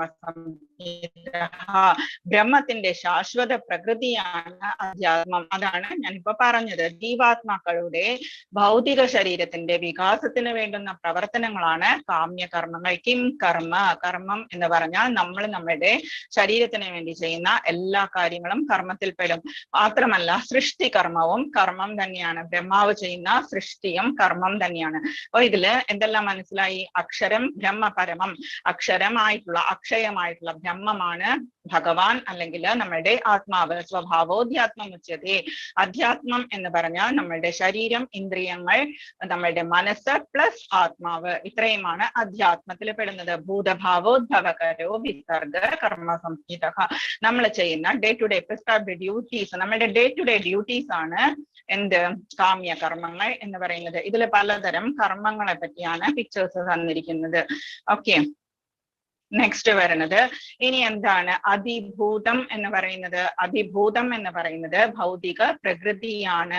അതിഭൂതം എന്ന് പറയുന്നത് ഭൗതിക പ്രകൃതി. അതിഭൂതം ക്ഷരോഭാവ, ക്ഷരം എന്ന് പറഞ്ഞാൽ നശിക്കുന്നത്. ശരീരം കൈക്കൊണ്ടവരിൽ ശ്രേഷ്ഠനായവനെ പുരുഷശ്ചാതി ദൈവതം, എപ്പോഴും മാറിക്കൊണ്ടിരിക്കുന്ന ഭൗതിക പ്രകൃതിയാണ് അതിഭൂതം, അല്ലെങ്കിൽ നമ്മൾ കാണുന്ന പ്രത്യക്ഷ പ്രപഞ്ചം. അതിയജ്ഞം എന്താ? പുരുഷശ്ചാതി ദൈവതം, ദൈവം എന്ന് പറഞ്ഞാൽ സൂര്യൻ, ചന്ദ്രൻ, ദേവന്മാർ എല്ലാം ഉൾക്കൊള്ളുന്ന ഭഗവാന്റെ യൂണിവേഴ്സൽ ഫോം അല്ലെങ്കിൽ വിശ്വരൂപം ആണ് അതിദൈവം. നെക്സ്റ്റ് ക്വസ്റ്റ്യൻ മനസ്സിലായോ? അതിഭൂതം എന്ന് പറഞ്ഞാൽ നമ്മുടെ ഭൗതിക പ്രകൃതി, നമ്മൾ കാണുന്ന പ്രത്യക്ഷ പ്രപഞ്ചം. ഇനി നമ്മൾ കാണുന്ന സൂര്യൻ, ചന്ദ്രൻ, ദേവന്മാർ എല്ലാം ഉൾക്കൊള്ളുന്ന ഭഗവാന്റെ വിശ്വരൂപമാണ് അതിദൈവം. അത് യൂണിവേഴ്സൽ ഫോം എന്ന് പറയുന്നു. ഇനി ആരാണ് അതിയജ്ഞൻ? സകല ശരീരങ്ങളുടെയും ഹൃദയത്തിൽ വാണരുളുന്ന പരമാത്മാവായ ഞാൻ കൃഷ്ണൻ അതിയജ്ഞൻ എന്നറിയപ്പെടുന്നു. ഓക്കെ, ഇത്രയും മനസ്സിലായോ? അതിഭൂതം ക്ഷരോഭാവ, ക്ഷരം എന്ന് പറഞ്ഞ വേർഡിന് അർത്ഥം ക്ഷയമുള്ളത്, അക്ഷരം എന്ന് പറഞ്ഞാൽ ക്ഷയമില്ലാത്തത്. അതിഭൂതം ക്ഷരോഭാവ, ഈ പ്രകൃതിയാണ് നശിച്ചുകൊണ്ടിരിക്കുന്ന, എപ്പോഴും മാറിക്കൊണ്ടിരിക്കുന്ന നാശമുള്ള പ്രകൃതിയാണ് അതിഭൂതം, പ്രത്യക്ഷ പ്രപഞ്ചം. സൂര്യൻ, ചന്ദ്രൻ എല്ലാം ഉൾക്കൊള്ളുന്ന വിശ്വരൂപമാണ് ഭഗവാന്റെ അതിദൈവം. ഇനി എല്ലാ ശരീരങ്ങളുടെയും ഹൃദയത്തിൽ. ക്വസ്റ്റ്യന്റെ ആൻസർ പറഞ്ഞു, എവിടെയാണ് ഇരിക്കുന്നത് എന്നും പറഞ്ഞു, ആരാണ് അതിയജ്ഞൻ എന്നും ഒറ്റ സെന്റൻസിൽ ഭഗവാൻ പറഞ്ഞു. എല്ലാവരുടെയും ശരീരത്തിലിരിക്കുന്ന, ഹൃദയത്തിലിരിക്കുന്ന ഞാനാണ് അതിയജ്ഞൻ. ഓക്കെ, ഇനി ആകെ ഒരു ക്വസ്റ്റ്യൻ മാത്രമേ ബാക്കിയുള്ളൂ. ലാസ്റ്റ് ടൈം എന്ന് പറയുന്നത് എങ്ങനെ നമ്മൾ ഓർമ്മിക്കും എന്ന് പറയുന്നത് ബൈഹാർട്ട് പഠിക്കുന്ന 8.5 ഇമ്പോർട്ടന്റ് ആണ്. അന്ധകാലേ മാമേവ സ്മരന്മുക്വാ കളേബരം യപ്രയാതി സമദ്ഭാവം യാതി നാസ്ത്യത്ര സംശയഃ. മരണസമയത്ത് അന്തകാലേ ച മാമേവ, എന്നെ മാത്രം, അന്തകാലേ സ്മരൻ മുക്വാ, സ്മരിച്ചുകൊണ്ട്, മുക്വാ ശരീരം ഉപേക്ഷിക്കുന്നവർ, കളേബരം എന്ന് പറഞ്ഞാൽ ശരീരം, യപ്രയാതി സമദ്ഭാവം യാതി നാസ്ത്യത്ര സംശയഃ, ഉടനെ യപ്രയാതി സമദ്ഭാവം, എന്റെ ഭാവം എന്ന് വെച്ചാൽ എന്നെ തന്നെ പ്രാപിക്കും, അതിലൊരു സംശയവുമില്ല. മരണസമയത്ത് എന്നെ തന്നെ സ്മരിച്ചുകൊണ്ട് ശരീരം ത്യജിക്കുന്നവർ എന്റെ ഭാവത്തെ ഉടൻ തന്നെ പ്രാപിക്കും. ശ്ലോകം കേട്ടാൽ തന്നെ നമുക്ക് മീനിങ് മനസ്സിലാവണം. എങ്ങനെ വായിക്കണം? കട്ട് ചെയ്ത് ഇങ്ങനെ തന്നെ വായിക്കണം. അന്തകാലേ ചമാമേവ, അന്തകാലേ ലാസ്റ്റ് ടൈമില്, മാം ഏവ എന്നെ മാത്രം, സ്മരൻ മുക്വ സ്മരിച്ചുകൊണ്ട്, മുക്വ ശരീരം ത്യജിക്കുന്നവർ, കളേബരം എന്ന് പറഞ്ഞാൽ ശരീരം, യപ്രയാതി സമദ്ഭാവം, യപ്രയാതി ആരാണോ അങ്ങനെ പോകുന്നത്, സമദ്ഭാവം എന്നെ തന്നെ, എന്റെ ഭാവം എന്നെ തന്നെ പ്രാപിക്കും, യാതി നാസ്ത്യത്ര സംശയഃ, അതിൽ യാതൊരു സംശയവുമില്ല. ബൈഹാർട്ട് ചെയ്യേണ്ടതാണ്. ഇതുകൊണ്ടാണ് നമ്മൾ ജപിക്കുക എന്ന് എപ്പോഴും പറയുന്നത്, കീർത്തനം ചെയ്യുക എന്നൊക്കെ എപ്പോഴും മനസ്സിൽ ഭഗവാൻ ഉണ്ടായിരിക്കാൻ വേണ്ടിയിട്ട്. എപ്പോഴാണ് നമ്മൾ മരിക്കുക നമുക്കറിയില്ല. ഭഗവാൻ നമ്മളെ പ്രോമിസ് ചെയ്തിട്ടുണ്ട്, മരണസമയത്ത് എന്നെ തന്നെ ധ്യാനിക്കുക, എല്ലാ കർമ്മവും ഇതുവരെ ചെയ്തിട്ടുള്ള എല്ലാ പാപഫലങ്ങളും എന്തുണ്ടെങ്കിലും സാരമില്ല, അവസാനം അന്തേ നാരായണ സ്മൃതി ഉണ്ടായാൽ നമുക്ക് ഭഗവാന്റെ പാദങ്ങളിൽ എത്തിച്ചേരാം. ഇതുകൊണ്ടാണ് നമ്മൾ ഓരോ ദിവസവും ജപിക്കുക എന്ന് പറയുന്നത്. ഇപ്പൊ മനസ്സിലായോ? ഇമ്പോർട്ടന്റ് ആയിട്ടുള്ള ശ്ലോകമാണ്. കൃഷ്ണാവബോധത്തോടെ ദേഹത്യാഗം ചെയ്യുന്നവൻ ഉടനെ ഭഗവാന്റെ അതീന്ദ്രിയ ഭാവം ഉൾക്കൊള്ളുന്നു. ഇതിൽ കാണുന്ന പിക്ചറിൽ കാണുന്നത് നമുക്കറിയാം, ഉത്തരായണ കാലം നോക്കിക്കൊണ്ട് ഭീഷ്മരാണ് കിടക്കുന്നത്. ഭീഷ്മർ എന്താ ചെയ്തത്? ഭഗവാൻ വരാൻ വേണ്ടിയിട്ടായിരുന്നു. അത് മാത്രമല്ല, ഉത്തരായണ കാലം ഇഷ്ടമുള്ള സമയത്ത് ശരീരം ത്യജിക്കാൻ വേണ്ടി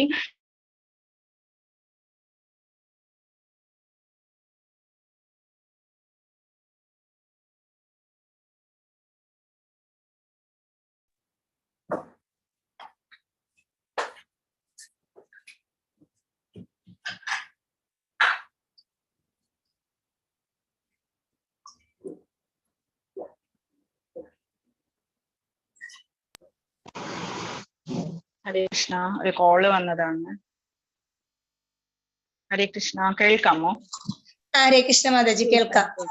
ഓക്കെ, ഒരു കോള് വന്നിട്ടുണ്ടായിരുന്നു, അതാണ്. അപ്പൊ ഇതിൽ കാണുന്നത് ഭീഷ്മരാണ്. നമ്മൾ കണ്ടു കൃഷ്ണനെ മുൻപിൽ നിർത്തിയിട്ട് കൃഷ്ണനെ ആരാധിച്ചുകൊണ്ട് വളരെയധികം ബ്യൂട്ടിഫുൾ ആയിട്ടുള്ള ഒരു 12 ശ്ലോകങ്ങൾ ആ സമയത്ത് ഭീഷ്മർ ഉണ്ടാക്കി ചൊല്ലി. അതിനുശേഷമാണ് കൃഷ്ണനിൽ തന്നെ മനസ്സുറപ്പിച്ച്, കൃഷ്ണൻ തന്നെ കണ്ണുറപ്പിച്ച് ശാന്തമായ മനസ്സോടുകൂടി ഭീഷ്മര് ദേഹത്യാഗം ചെയ്തത്. എങ്ങനെയാണ് ഇപ്പൊ ഈ ശ്ലോകത്തിൽ പറഞ്ഞിരിക്കുന്നത് പോലെ. ഓക്കെ, നെക്സ്റ്റ് വരുന്നത് പരമപാവനനാണ് ഭഗവാൻ. തന്മൂലം നിരന്തരം കൃഷ്ണാവബോധത്തോടെ ഇരിക്കുന്നവരും പരമപാവനരത്രേ. സ്മരണം എന്ന വാക്ക് സുപ്രധാനമാണ്. ഇതില് ഭക്തിപൂർവമായ സേവനത്തിലൂടെ കൃഷ്ണാവബോധം പുലർത്തിപ്പോരാത്ത ഒരു ജീവന് പവിത്രതയില്ലാത്തതുകൊണ്ട് കൃഷ്ണസ്മരണ സാധ്യമാവില്ല. ലാസ്റ്റ് മൊമെന്റിന്റെ കാര്യമാണ് ഇവിടെ പറയുന്നത്. അതുകൊണ്ട് ഒരാൾ ജീവിതത്തിന്റെ ആരംഭഘട്ടം മുതൽക്ക് തന്നെ കൃഷ്ണാവബോധം ശീലിക്കണം. പ്രഹ്ലാദൻ പറഞ്ഞിട്ടുണ്ട്, എത്രയും നേരത്തെ തുടങ്ങുന്നത് കൊണ്ട് അത്രയും നല്ലത് എന്ന് പറഞ്ഞിരിക്കുന്നു. പ്രഹ്ലാദനാണ് ഭക്തിയെ നിർവചിച്ചിട്ടുള്ളത്. വെറും 5 വയസ്സുള്ള സമയത്ത് നിര്യാണ വേളയിൽ വിജയം വരിക്കണമെങ്കിൽ കൃഷ്ണസ്മരണ അത്യന്താപേക്ഷിതമാണ്. അതുകൊണ്ട് സദാ മഹാമന്ത്രം ഉരുവിട്ടുകൊണ്ടേയിരിക്കുക. ഹരേ കൃഷ്ണ കൃഷ്ണ കൃഷ്ണ ഹരേ ഹരേ, ഹരേ രാമ രാമ രാമ ഹരേ ഹരേ. നെക്സ്റ്റ് ശ്ലോകവും ബൈഹാർട്ട് ചെയ്യേണ്ടതാണ്. വൃക്ഷത്തെ പോലെ എപ്പോഴാണ് കീർത്തനീയ സദാഹരി നമ്മൾ പറഞ്ഞിട്ടുണ്ട്. ശിക്ഷാഷ്ടകത്തിൽ നമ്മൾ കണ്ടു, തൃണാദപി സുനീചേന തരോരപി സഹിഷ്ണുന അമാനിന മാനദേന കീർത്തനീയ സദാഹരി. വൃക്ഷത്തെ പോലെ സഹനശക്തി ഉണ്ടാകണം. തരോരിവ സഹിഷ്ണുന. ശ്രീകൃഷ്ണ ചൈതന്യ മഹാപ്രഭു എന്താണ് പറയുന്നത്? ഭഗവാനായിട്ട് കൂടി ശ്രീകൃഷ്ണ ചൈതന്യ മഹാപ്രഭു എന്താ പറയുന്നത്? മമ ജന്മനി ജന്മനീശ്വരേ ഭവതാത് ഭക്തിർ അഹൈതുകി ത്വയി എന്നാണ് ഭഗവാനോട് ചോദിക്കുന്നത്. എത്ര ജന്മമുണ്ടായാലും സാരമില്ല ഭഗവാനെ, എനിക്ക് നിന്നിൽ അൺഫ്ലിഞ്ചിങ് ആയിട്ടുള്ള ഭക്തിർ അഹൈതുകി ത്വയി. ആകെ വേണ്ടത് മമ ജന്മനി ജന്മനീശ്വരേ ഭവതാത് ഭക്തിർ അഹൈതുകി ത്വയി. എപ്പോഴും എനിക്ക് നിന്റെ തൃപാദങ്ങളില് ഭക്തി ഉണ്ടായാൽ മാത്രം മതി എന്നാണ് പറയുന്നത്. അപ്പോൾ നമുക്ക് എന്താ സംഭവിക്കുക? ലാസ്റ്റ് മൊമെന്റിലും നമ്മള് ഭഗവാനെ മറക്കില്ല. ഒരു സെക്കൻഡ്.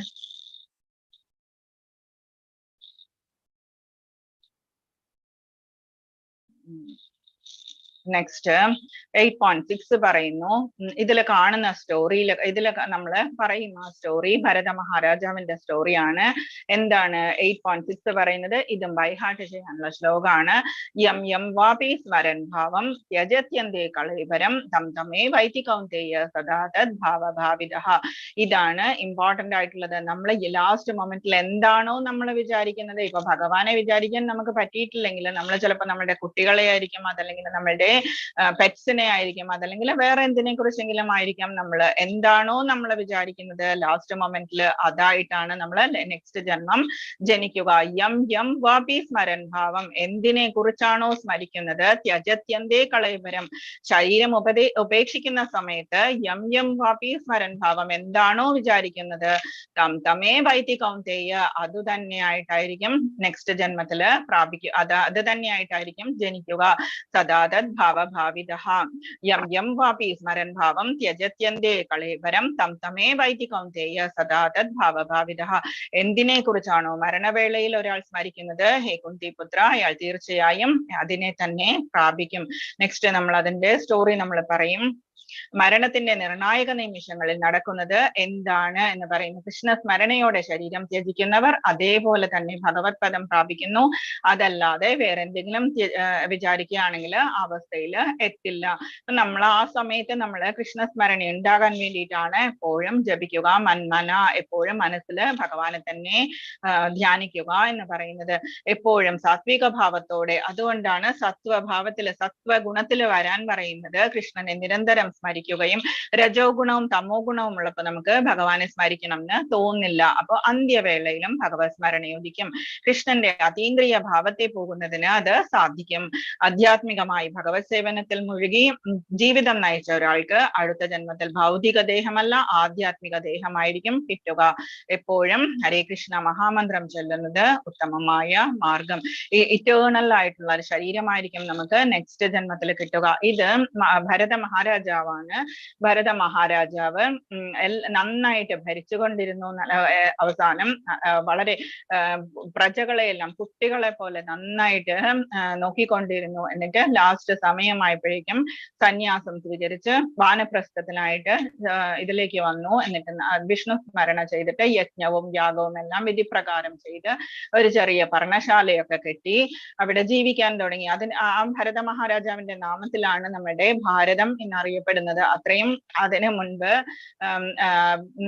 മറ്റൊരു പേരിലായിരുന്നു അറിഞ്ഞുകൊണ്ടിരുന്നത്. കുറച്ചും കൂടി വിപുലമായിട്ടുള്ള ഭാരതമായിരുന്നു.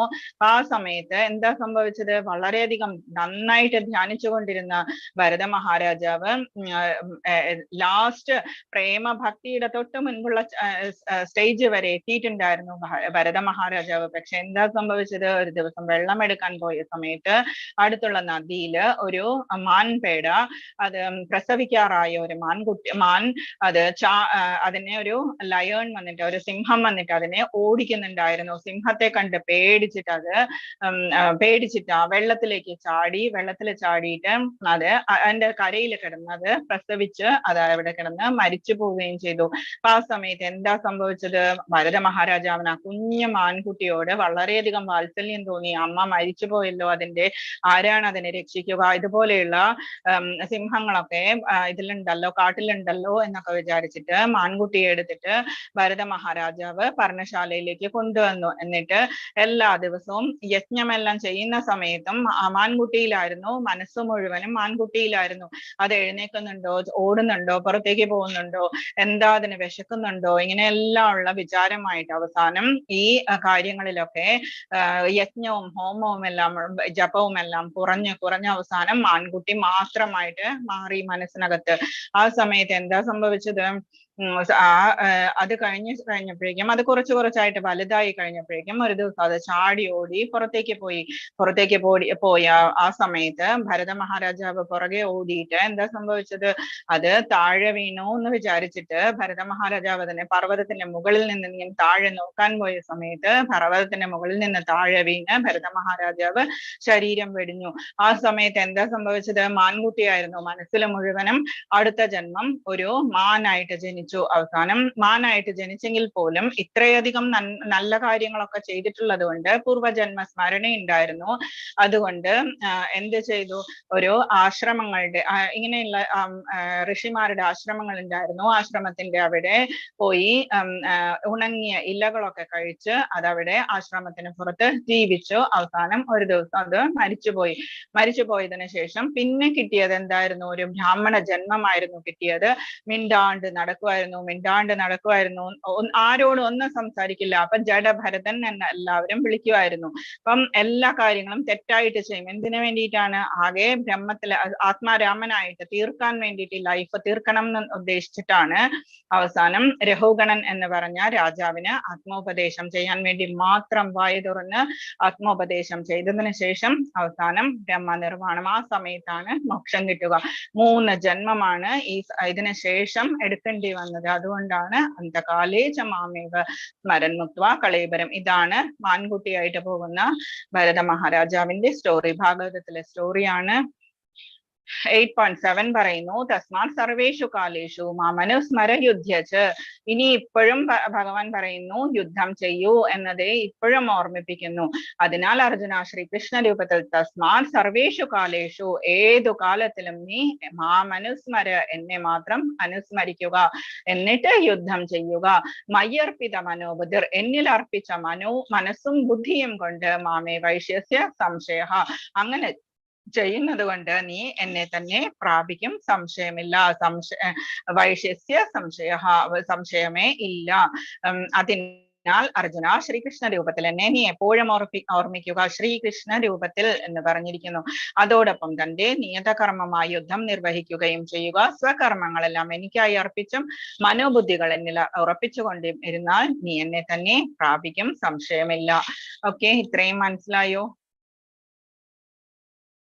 അർജുനനോടുള്ള ഈ ഉപദേശം ഭൗതിക കർമ്മങ്ങളിൽ ഏർപ്പെട്ടിരിക്കുന്ന എല്ലാവരെ സംബന്ധിച്ചും പ്രസക്തമാണ്. തങ്ങളുടെ നിർദ്ദിഷ്ട കർമ്മം നിറവേറ്റുന്നതിൽ നിന്ന് പിന്തിരിയാൻ, നമ്മളുടെ ഡ്യൂട്ടീസ് ചെയ്യാതെ ഹിമാലയത്തിൽ പോയിരിക്കുക അല്ലെങ്കിൽ ഫോറസ്റ്റിൽ പോയി ധ്യാനം ചെയ്യുക എന്നൊന്നും ഭഗവാൻ പറയുന്നില്ല. എന്നിൽ മനസ്സും ബുദ്ധിയും അർപ്പിക്കുക, നിന്റെ ജോലി നീ ചെയ്യുക, അത്രയും മാത്രമേ ഭഗവാൻ പറയുന്നുള്ളൂ. ഒരാൾക്ക് ഈ പ്രവർത്തികൾ തുടരുന്നതോടൊപ്പം ഹരേ കൃഷ്ണ മന്ത്രം ഉച്ചരിച്ചുകൊണ്ട് ഭഗവത് സ്മരണ പുലർത്തുകയും ആകാം. ഇത് ജീവനെ ഭൗതിക കൽമഷങ്ങൾ ബാധിക്കാതിരിക്കാനും പാപങ്ങളൊന്നും ബാധിക്കാതിരിക്കാനും മനോബുദ്ധികളെ ഭഗവാനിൽ ഏകാഗ്രീകരിക്കാനും ഉതകും. കൃഷ്ണനാമോച്ചാരണം ഭക്തനെ പരമോത്കൃഷ്ടമായ കൃഷ്ണലോകത്തിൽ എത്തിക്കുന്നു. ഓക്കെ, 5.8 പറയുന്നു അഭ്യാസ യോഗയുക്തേന ചേതസ നാന്യഗാമിന പരമം പുരുഷം ദിവ്യം യാതി പാർത്ഥാനു ചിന്തയൻ. എന്നെ ദിവ്യോത്തമ പുരുഷനായി ആരാണോ ധ്യാനിക്കുന്നത്, ആരാണോ മാർഗത്തിൽ നിന്ന് വ്യതിചലിക്കാതെ അഭ്യാസ യോഗയുക്തേന ചേതസാ നാന്യഗാമിന, ഒരു തരത്തിലും വ്യതിചലിക്കാതെ പരമം പുരുഷം ദിവ്യം യാതി പാർത്ഥാനു ചിന്തയൻ, അങ്ങനെ പരമ ദിവ്യമായ പുരുഷനായി, പരമം പുരുഷം ദിവ്യം, അതുകൊണ്ടാണ് പരമ ദിവ്യോത്തമ പുരുഷൻ എന്ന് പറഞ്ഞിരിക്കുന്നത്. ആരാണോ ധ്യാനിക്കുന്നത്, ആരാണോ മാർഗത്തിൽ നിന്ന് ചേതസാ നാന്യഗാമിന, അന്യഗാമിന ഒന്നും ചെയ്യാതെ തുടർച്ചയായി എന്നെ മനസ്സിൽ സ്മരിക്കുന്നത്, അല്ലയോ പാർത്ഥ, അയാൾ നിശ്ചയമായും എന്നെ പ്രാപിക്കും. യാതി പാർത്ഥാനു ചിന്തയൻ, എന്നെ തന്നെ പ്രാപിക്കും. പാർത്ഥനോട് ഭഗവാൻ പറയുകയാണ് എന്നെ തന്നെ എങ്ങനെയാണ് പ്രാപിക്കേണ്ടത് എന്ന് പറയുന്നത്. ഓക്കെ, ഇനി ഭഗവാൻ എങ്ങനെയാണ് ധ്യാനിക്കേണ്ടത് എന്നുള്ള ശ്ലോകമാണ് ഭഗവത്ഗീതയിലെ ശ്ലോകമാണ്. കവിം പുരാണം അനുശാസിതാരം അനോരണീയാം സമനുസ്മരേദ്യ സർവസ്യ ധാത രമചിന്യ രൂപം ആദിത്യവർണം തമസ പരസ്താദ്. ഇതില് കവി എന്ന വേർഡ് സർവജ്ഞൻ എന്നുള്ളതാണ് മീനിങ് വരുന്നത്. കവി എന്നതിന് പര്യായ പദമാണ് സർവജ്ഞൻ എന്ന് പറയുന്നത്, എല്ലാം അറിയുന്നവൻ. പുരാണം എന്ന് പറഞ്ഞാൽ പുരാതനൻ, ആദി പുരുഷനാണ് ഭഗവാൻ. അഹം ആദിർഹി ദേവാനാം, ഭഗവാൻ തന്നെ പറഞ്ഞിരിക്കുന്നു ഞാൻ ആദിയായിട്ടുള്ള എല്ലാ ദേവന്മാർക്കും ആദ്യമുണ്ടായതാണ്, ആദ്യമില്ല അന്തവുമില്ല. കവിം പുരാണം അനുശാസിതാരം, എല്ലാവരെയും പരിപാലിക്കുന്നവനും, അനുശാസിതാരം എല്ലാവരെയും, സർവനിയന്താവും, അണോരണീയം അണുവിനേക്കാൾ ചെറുതും. അതേസമയം ഇങ്ങനെയാണ് സമനുസ്മരേദ്യ, ഇങ്ങനെയാണ് സ്മരിക്കേണ്ടത്. അപ്പൊ എന്തെല്ലാം മനസ്സിലായി നമുക്ക്? കവി എന്ന് പറയുന്ന വേർഡ് മനസ്സിലായി, സർവജ്ഞൻ. പുരാണം എന്ന് പറയാം, പുരാതനൻ എന്ന് പറഞ്ഞാൽ ആദിപുരുഷൻ. അനുശാസിതാരം, നമ്മളെല്ലാം അനുശാസിക്കുന്നവൻ. അണോരണീയം അണുവിനേക്കാളും ചെറുത്. സർവസ്യ ധാതാരമോ ചിന്ത്യരൂപം, അചിന്യ രൂപമാണ് എന്ന് വെച്ചാൽ നമുക്കൊന്നും ഓർക്കാൻ കൂടി പറ്റാത്ത അത്രയും വിപുലമായിട്ടുള്ള, അത്രയും ഒപ്പുലൻസസ് ഉള്ള രൂപമാണ്. ധാതാരം എന്ന് പറഞ്ഞാൽ നമ്മളെല്ലാം പരിപാലിക്കുന്നവൻ. ആദിത്യവർണം, സൂര്യൻ, എത്രയോ കോടി സൂര്യന്മാർ ചേർന്ന വർണ്ണമാണ് വർണ്ണം എന്ന് പറഞ്ഞാൽ എഫൾജൻസ് ആണ്. തമസ് പരസ്താർ, ഇങ്ങനെയാണ് ഭഗവാനെ നമ്മൾ ധ്യാനിക്കേണ്ടത്. സർവജ്ഞനും ആദിപുരുഷനും സർവനിയന്താവും അണുവിനേക്കാൾ ചെറുതും സകലതിന്റെയും പരിപാലകനും ഭൗതികാനുമാനങ്ങൾക്ക് അതീതനും, അതാണ് നമ്മളിപ്പോ പറഞ്ഞ അചിന്യ രൂപം എന്ന് പറഞ്ഞത്.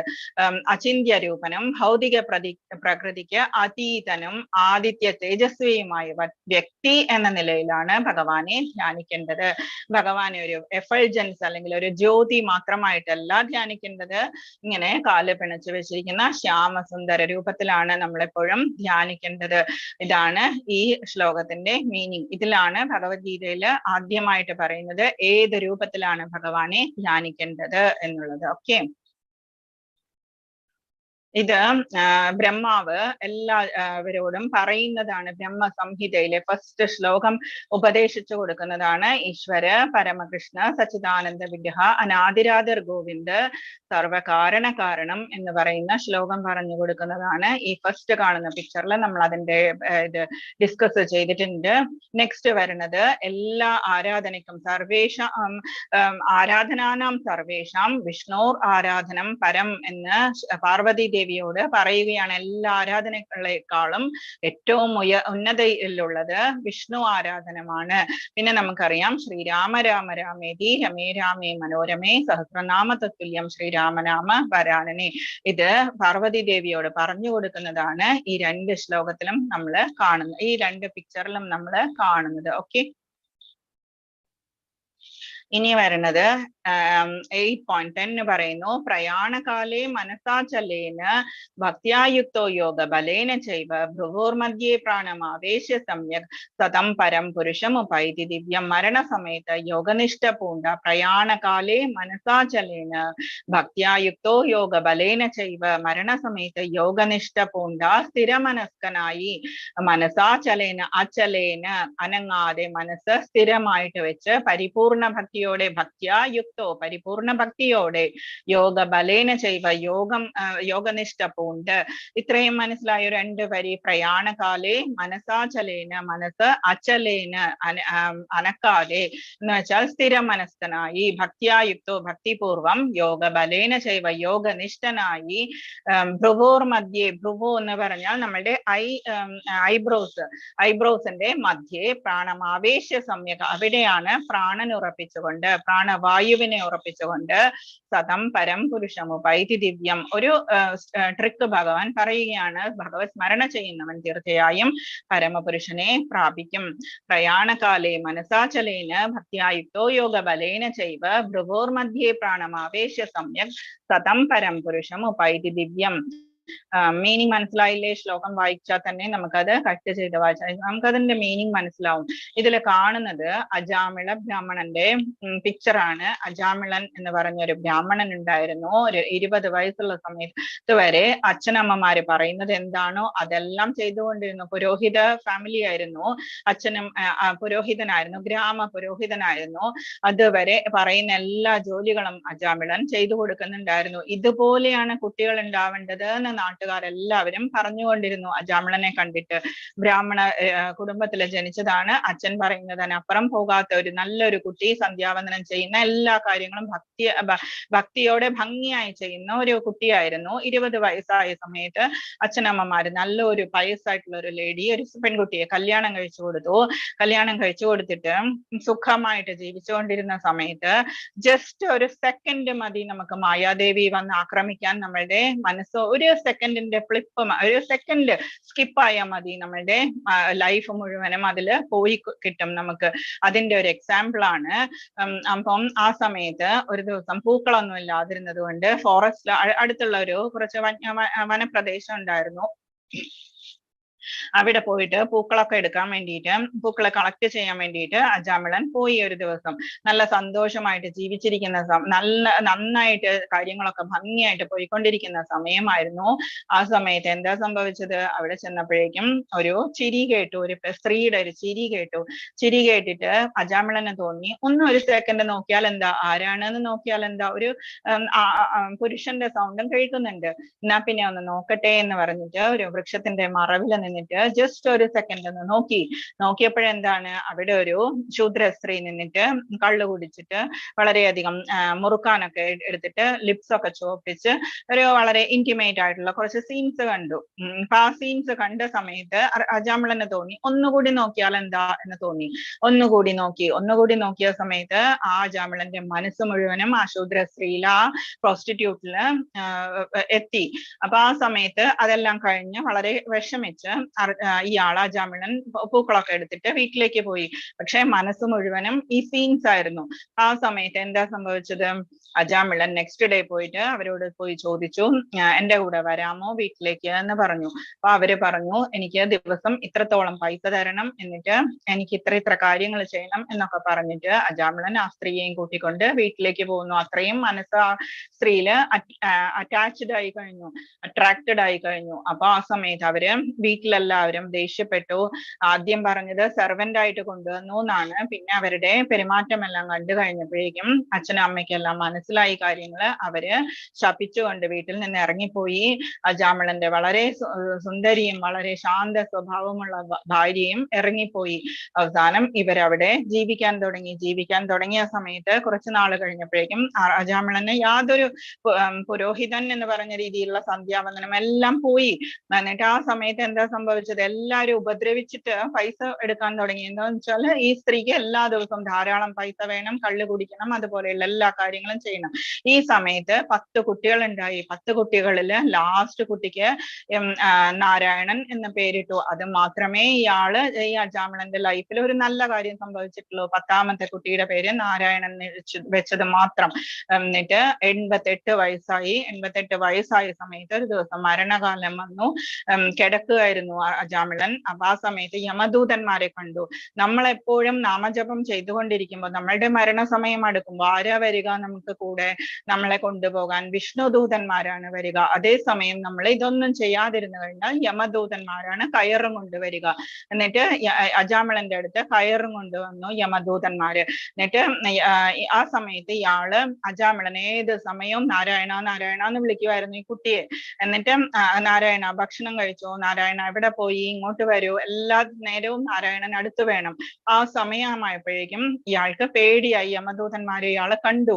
അപ്പൊ ആ സമയത്ത് ഇയാള് നാരായണ ഒന്നിങ്ങോട്ട് വരൂ എന്ന് പറഞ്ഞു.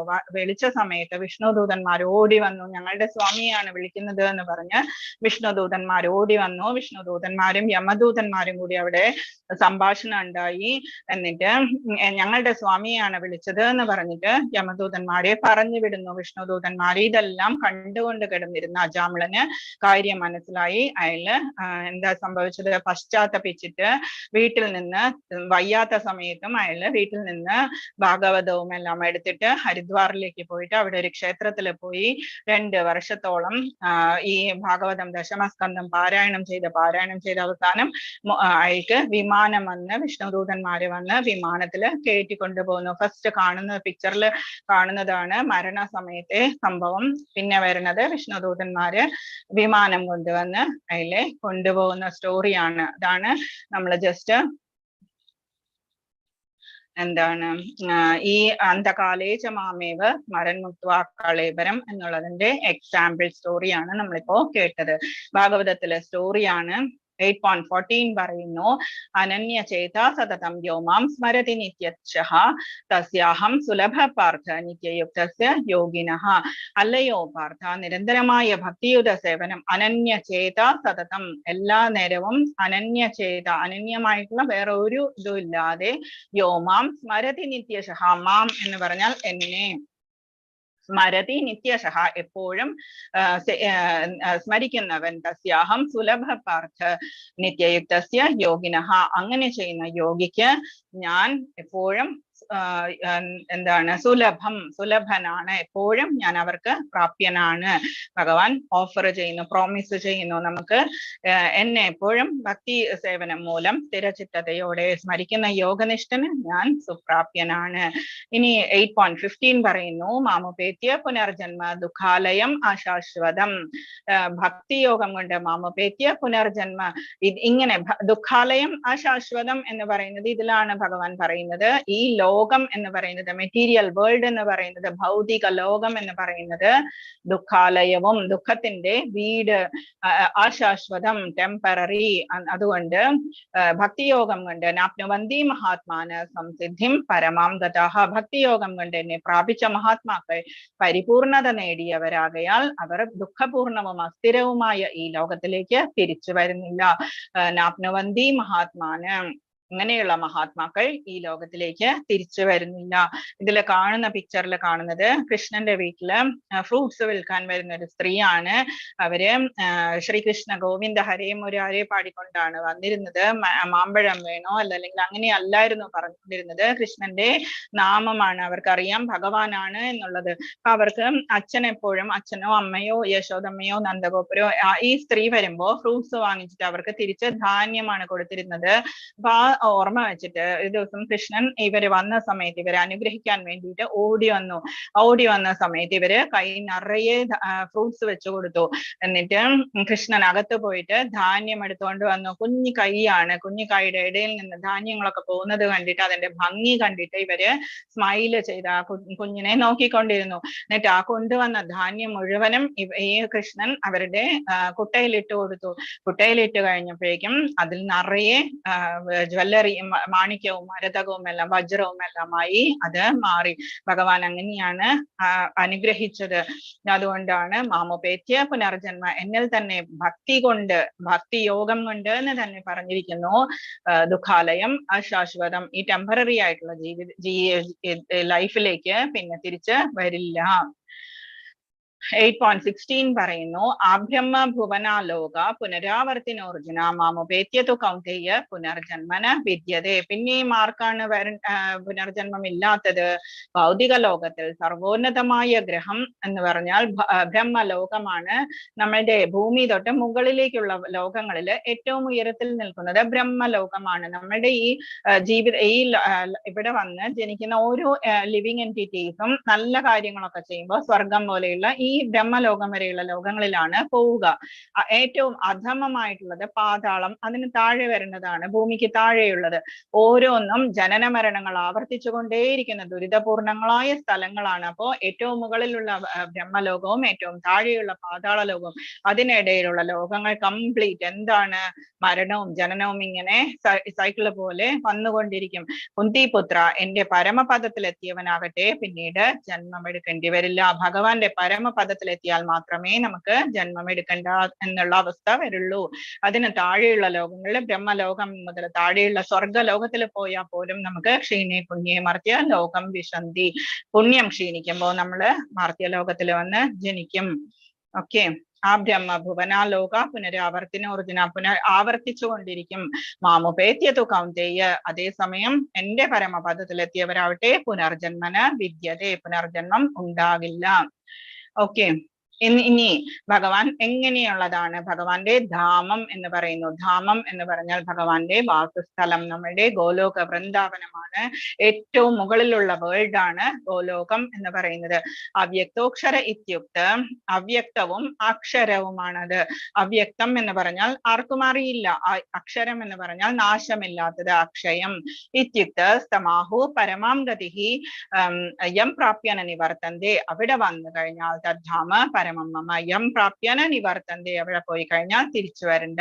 വേദാന്തികൾ അവ്യക്തോക്ഷര ഇത്യുക്ത സമാഹു പരമാം ഗതി, വേദാന്തികൾ അവ്യക്തമെന്നും അക്ഷയമെന്നും വിശേഷിപ്പിക്കുന്നതും പരമമായ പ്രാപ്യസ്ഥാനം എന്നറിയപ്പെടുന്നതും ഒരിക്കൽ എത്തിച്ചേർന്നാൽ പിന്നെ മടങ്ങി വരേണ്ടതില്ലാത്തതുമാണ് എന്റെ പരമധാമം. ഇതില് പരമധാമത്തെ പറ്റി ഭഗവാൻ ആദ്യമായിട്ട് പറയുകയാണ് ഇതില്. അപ്പം ഇതിനെപ്പറ്റി ബ്രഹ്മസംഹിതയിൽ ഒരു ശ്ലോകമുണ്ട്. ചിന്താമണി പ്രകരസദ്മസു കൽപവൃക്ഷ ലക്ഷാവൃതേഷു സുരഭീരഭി പാലയന്തം ലക്ഷ്മീ സഹസ്രശത സംഭ്രമ സേവ്യമാനം ഗോവിന്ദമാദി പുരുഷം തമഹം ഭജാമി. ഞാൻ അയച്ചു കൊടുത്തിട്ടുണ്ടായിരുന്നു. ബ്രഹ്മസംഹിത കേൾക്കുന്നുണ്ടെങ്കിൽ മനസ്സിലാകാം, നമുക്ക് നല്ലതാണ് കേൾക്കുന്നത് രാവിലെ സമയത്ത്. ചിന്താമണി കൊണ്ട് നിർമ്മിച്ചതാണ്. ചിന്താമണി എന്ന് പറഞ്ഞാൽ നമ്മൾ എന്ത് ചോദിച്ചാലും കിട്ടുന്ന ജം ആണ്.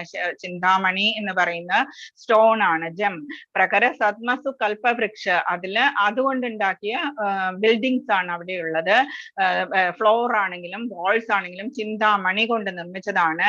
കൽപവൃക്ഷ ലക്ഷാവൃതേഷു, കൽപവൃക്ഷങ്ങൾ എത്രത്തോളം ഉണ്ട് അവിടെ. കൽപവൃക്ഷം എന്ന് പറഞ്ഞാൽ അതിന് താഴെ പോയി നിന്ന് നമ്മൾ എന്ത് ചോദിച്ചാലും അത് തരും. അത് ലക്ഷക്കണക്കിനാണ് കൽപവൃക്ഷങ്ങള്.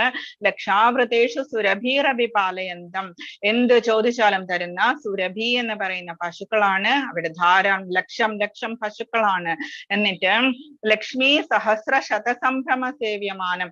ലക്ഷ്മിമാർ എത്രയാണ്? ആയിരക്കണക്കിന് ലക്ഷ്മിമാരാണ് സംഭ്രമത്തോടുകൂടി സേവിക്കുന്നത്, ഭഗവാനെ സേവിക്കുന്നത്. അങ്ങനെയുള്ള ഗോവിന്ദം ആദിപുരുഷം തമഹം ഭജാമി. അങ്ങനെയുള്ള ഭഗവാനെ നമസ്കരിക്കുന്നു, തമഹം ഭജാമി, ഭജിക്കുന്നു എന്ന് പറഞ്ഞിട്ടാണ് ബ്രഹ്മാവ് ഈ ഗോലോകത്തെ പറ്റി ആദ്യമായിട്ട് ഇതിൽ തരുന്നത്. സെക്കൻഡ് ശ്ലോക ആണെന്ന് തോന്നുന്നു, ബ്രഹ്മസംഹിതയിലെ സെക്കൻഡ് ശ്ലോക. ചിന്താമണി പ്രകര സദ്മസു കൽപവൃക്ഷ ലക്ഷാവൃതേഷു സുരഭീരഭിപാലയന്തം ലക്ഷ്മി സഹസ്ര ശതസംഭ്രമ സേവ്യമാനം ഗോവിന്ദമാദിപുരുഷം തമഹം ഭജാമി. മനസ്സിലായോ? ഇത്രയും ലാസ്റ്റ് ശ്ലോകാണിത്.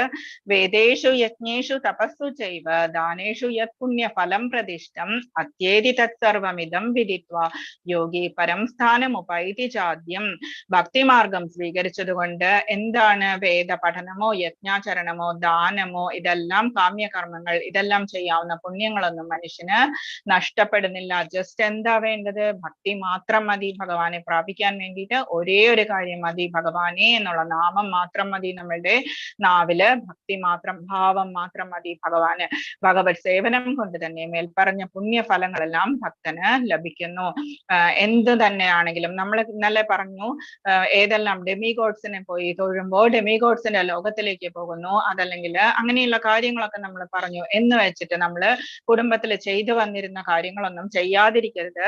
അച്ഛനമ്മമാര് ഇപ്പൊ ശിവക്ഷേത്രത്തിലാണ് പോകുന്നത്, അല്ലെങ്കിൽ ഗണപതിയുടെ ക്ഷേത്രത്തിലാണ്, അതെല്ലാം നമ്മൾ പോവുക തന്നെ വേണം, തൊഴണം, മാനിക്കണം ഭഗവാന്മാരെ. ഡെമിഗോഡ്സിനെ നമ്മൾ മാനിക്കണം, എല്ലാവരെയും മാനിക്കണം. പക്ഷെ എന്താണ് മനസ്സിൽ വിചാരിക്കേണ്ടത്? അതിനു മുകളില് ഭഗവാൻ ശ്രീകൃഷ്ണനാണ് എന്ന് ജസ്റ്റ് നമ്മൾ മനസ്സിലാക്കുക. ഭഗവാനിൽ സറണ്ടർ ചെയ്യുക എന്ന് മാത്രമേ ചെയ്യാനുള്ളൂ. കുലദേവതകൾക്ക് ചെയ്യേണ്ടതൊക്കെ ചെയ്യുക, സർപ്പദൈവങ്ങൾക്ക് ചെയ്യാനുള്ളത് ചെയ്യുക, ഇഷ്ടദൈവങ്ങൾക്ക് ചെയ്യാനുള്ളതൊക്കെ ചെയ്യുക. എന്തും ചെയ്യാം നമുക്ക്. ജസ്റ്റ് മനസ്സിലാക്കുക അതിനേക്കാളും ഉയരത്തിലാണ് അഹമാതിർഹി ദേവാനം. ഞാൻ ദേവന്മാർക്കും ഉയരത്തിൽ ആദ്യം ഉണ്ടായതാണ്. അഹം സർവസ്യ പ്രഭവോ, ഞാനാണ് എല്ലാത്തിന്റെയും പ്രഭവസ്ഥാനം എന്ന് ഭഗവാൻ പറഞ്ഞിട്ടുണ്ട്. അതുകൊണ്ട് ഭഗവാനിലെ ഭക്തി ഉണ്ടാവുക, എന്നിട്ട് മേൽപ്പറഞ്ഞ പുണ്യഫലങ്ങളെല്ലാം ഭക്തന് ലഭിക്കുന്നു. കൂടാതെ അവസാനം അയാൾ സനാതനമായ പരമധാമത്തിൽ എത്തുകയും ചെയ്യുന്നു. സനാതനമായ പരമധാമം നമ്മളിപ്പോ കേട്ടു. എങ്ങനെയുള്ളതാണ് ഭക്തൻ ഭഗവാന്റെ പരമമായ സ്ഥാനം? അവിടെ പോയി കഴിഞ്ഞാൽ തിരിച്ചു വരേണ്ട ആവശ്യമില്ല. നമ്മളെ ബ്രഹ്മസംഹിതയില് എങ്ങനെയാണ് ഭഗവാന്റെ പരമസ്ഥാനം പറഞ്ഞിരിക്കുന്നത് അതും നമ്മളിപ്പോ കേട്ടു.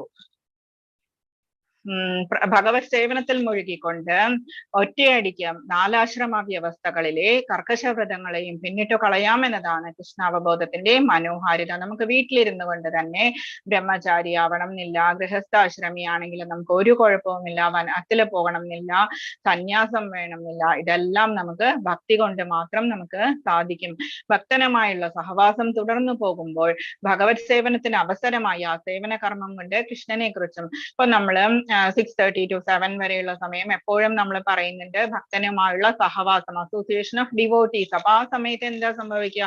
ആരെങ്കിലും ചൊല്ലാനുണ്ടോ, കീർത്തനം ചൊല്ലാനുണ്ടോ എന്ന് സിബി മാതാജി അന്വേഷിക്കുമ്പോ നമ്മൾ ആരെങ്കിലും പോയി ഓടിപ്പോയി ചൊല്ലുമ്പോ എന്താ സംഭവിക്കുന്നത്? ഇത് തന്നെയാണ് ഇപ്പൊ ഭഗവാൻ ഇപ്പൊ പറഞ്ഞുകൊണ്ടിരിക്കുന്നത്. കൃഷ്ണനെ കുറിച്ചും കൃഷ്ണന്റെ കർമ്മങ്ങൾ, നാമരൂപങ്ങൾ, ലീലകൾ എന്നിവയെ കുറിച്ചെല്ലാമുള്ള തെറ്റിദ്ധാരണകൾ ഒഴിഞ്ഞു മാറും. ആരെങ്കിലും ഒക്കെ ചൊല്ലുമ്പോ ബാക്കിയുള്ളവർ അത് കേട്ടുകൊണ്ടിരിക്കുമ്പോ അതല്ലെങ്കിൽ കൂടെ ചൊല്ലുമ്പോ എന്താ സംഭവിക്കുക? നമുക്ക് ഭഗവാനെ പറ്റി ഓർമ്മയുണ്ടാവും, ഭഗവാന്റെ ലീലകളൊക്കെ നമുക്ക് മനസ്സിലേക്ക് വരും. ഇതെല്ലാം കിട്ടിയാൽ എന്താണ്? അവയെല്ലാം ഒഴിഞ്ഞു കിട്ടിയാൽ, തെറ്റിദ്ധാരണകളെല്ലാം ഒഴിഞ്ഞു കിട്ടിയാൽ ഭക്തന് പഠനത്തിൽ തികച്ചും മനസ്സുറയ്ക്കും.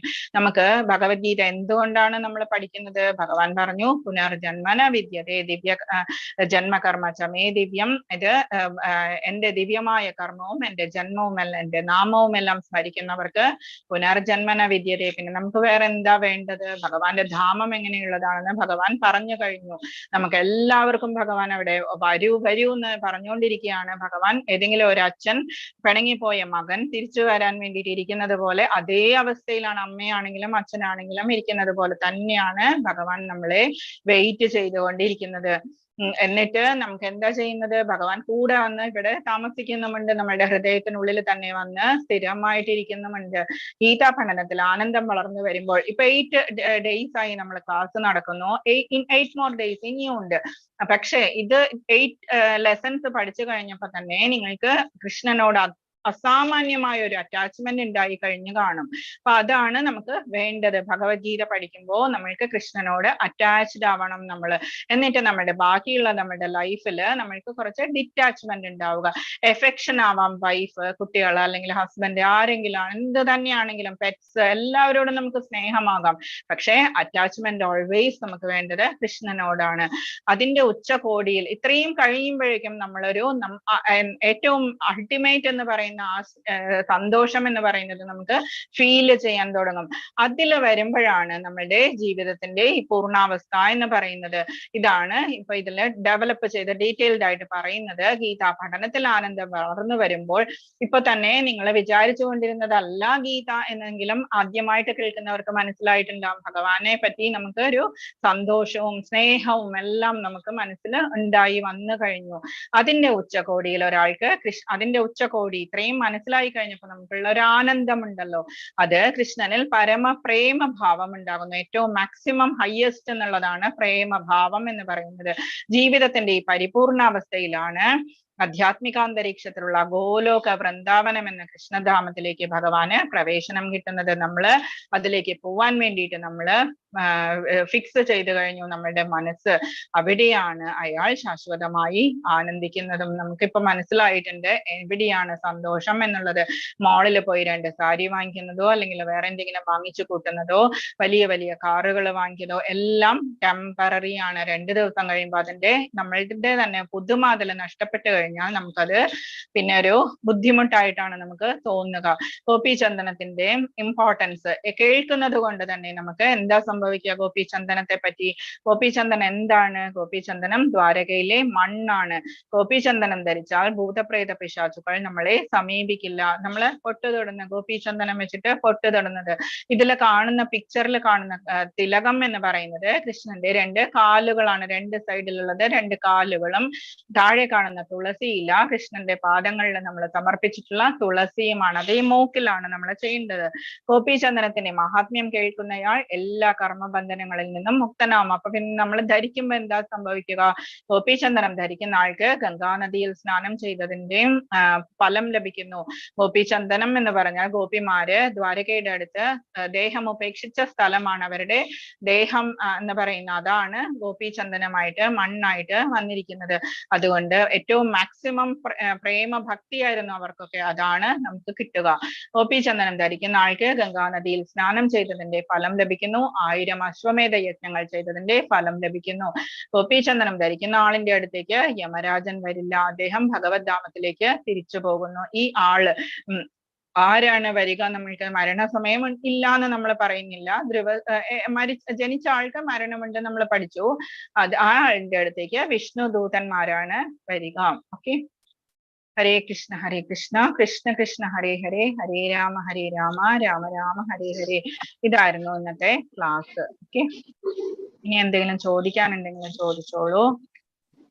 ഹരേ കൃഷ്ണ മാതാജി. ഹരേ കൃഷ്ണ.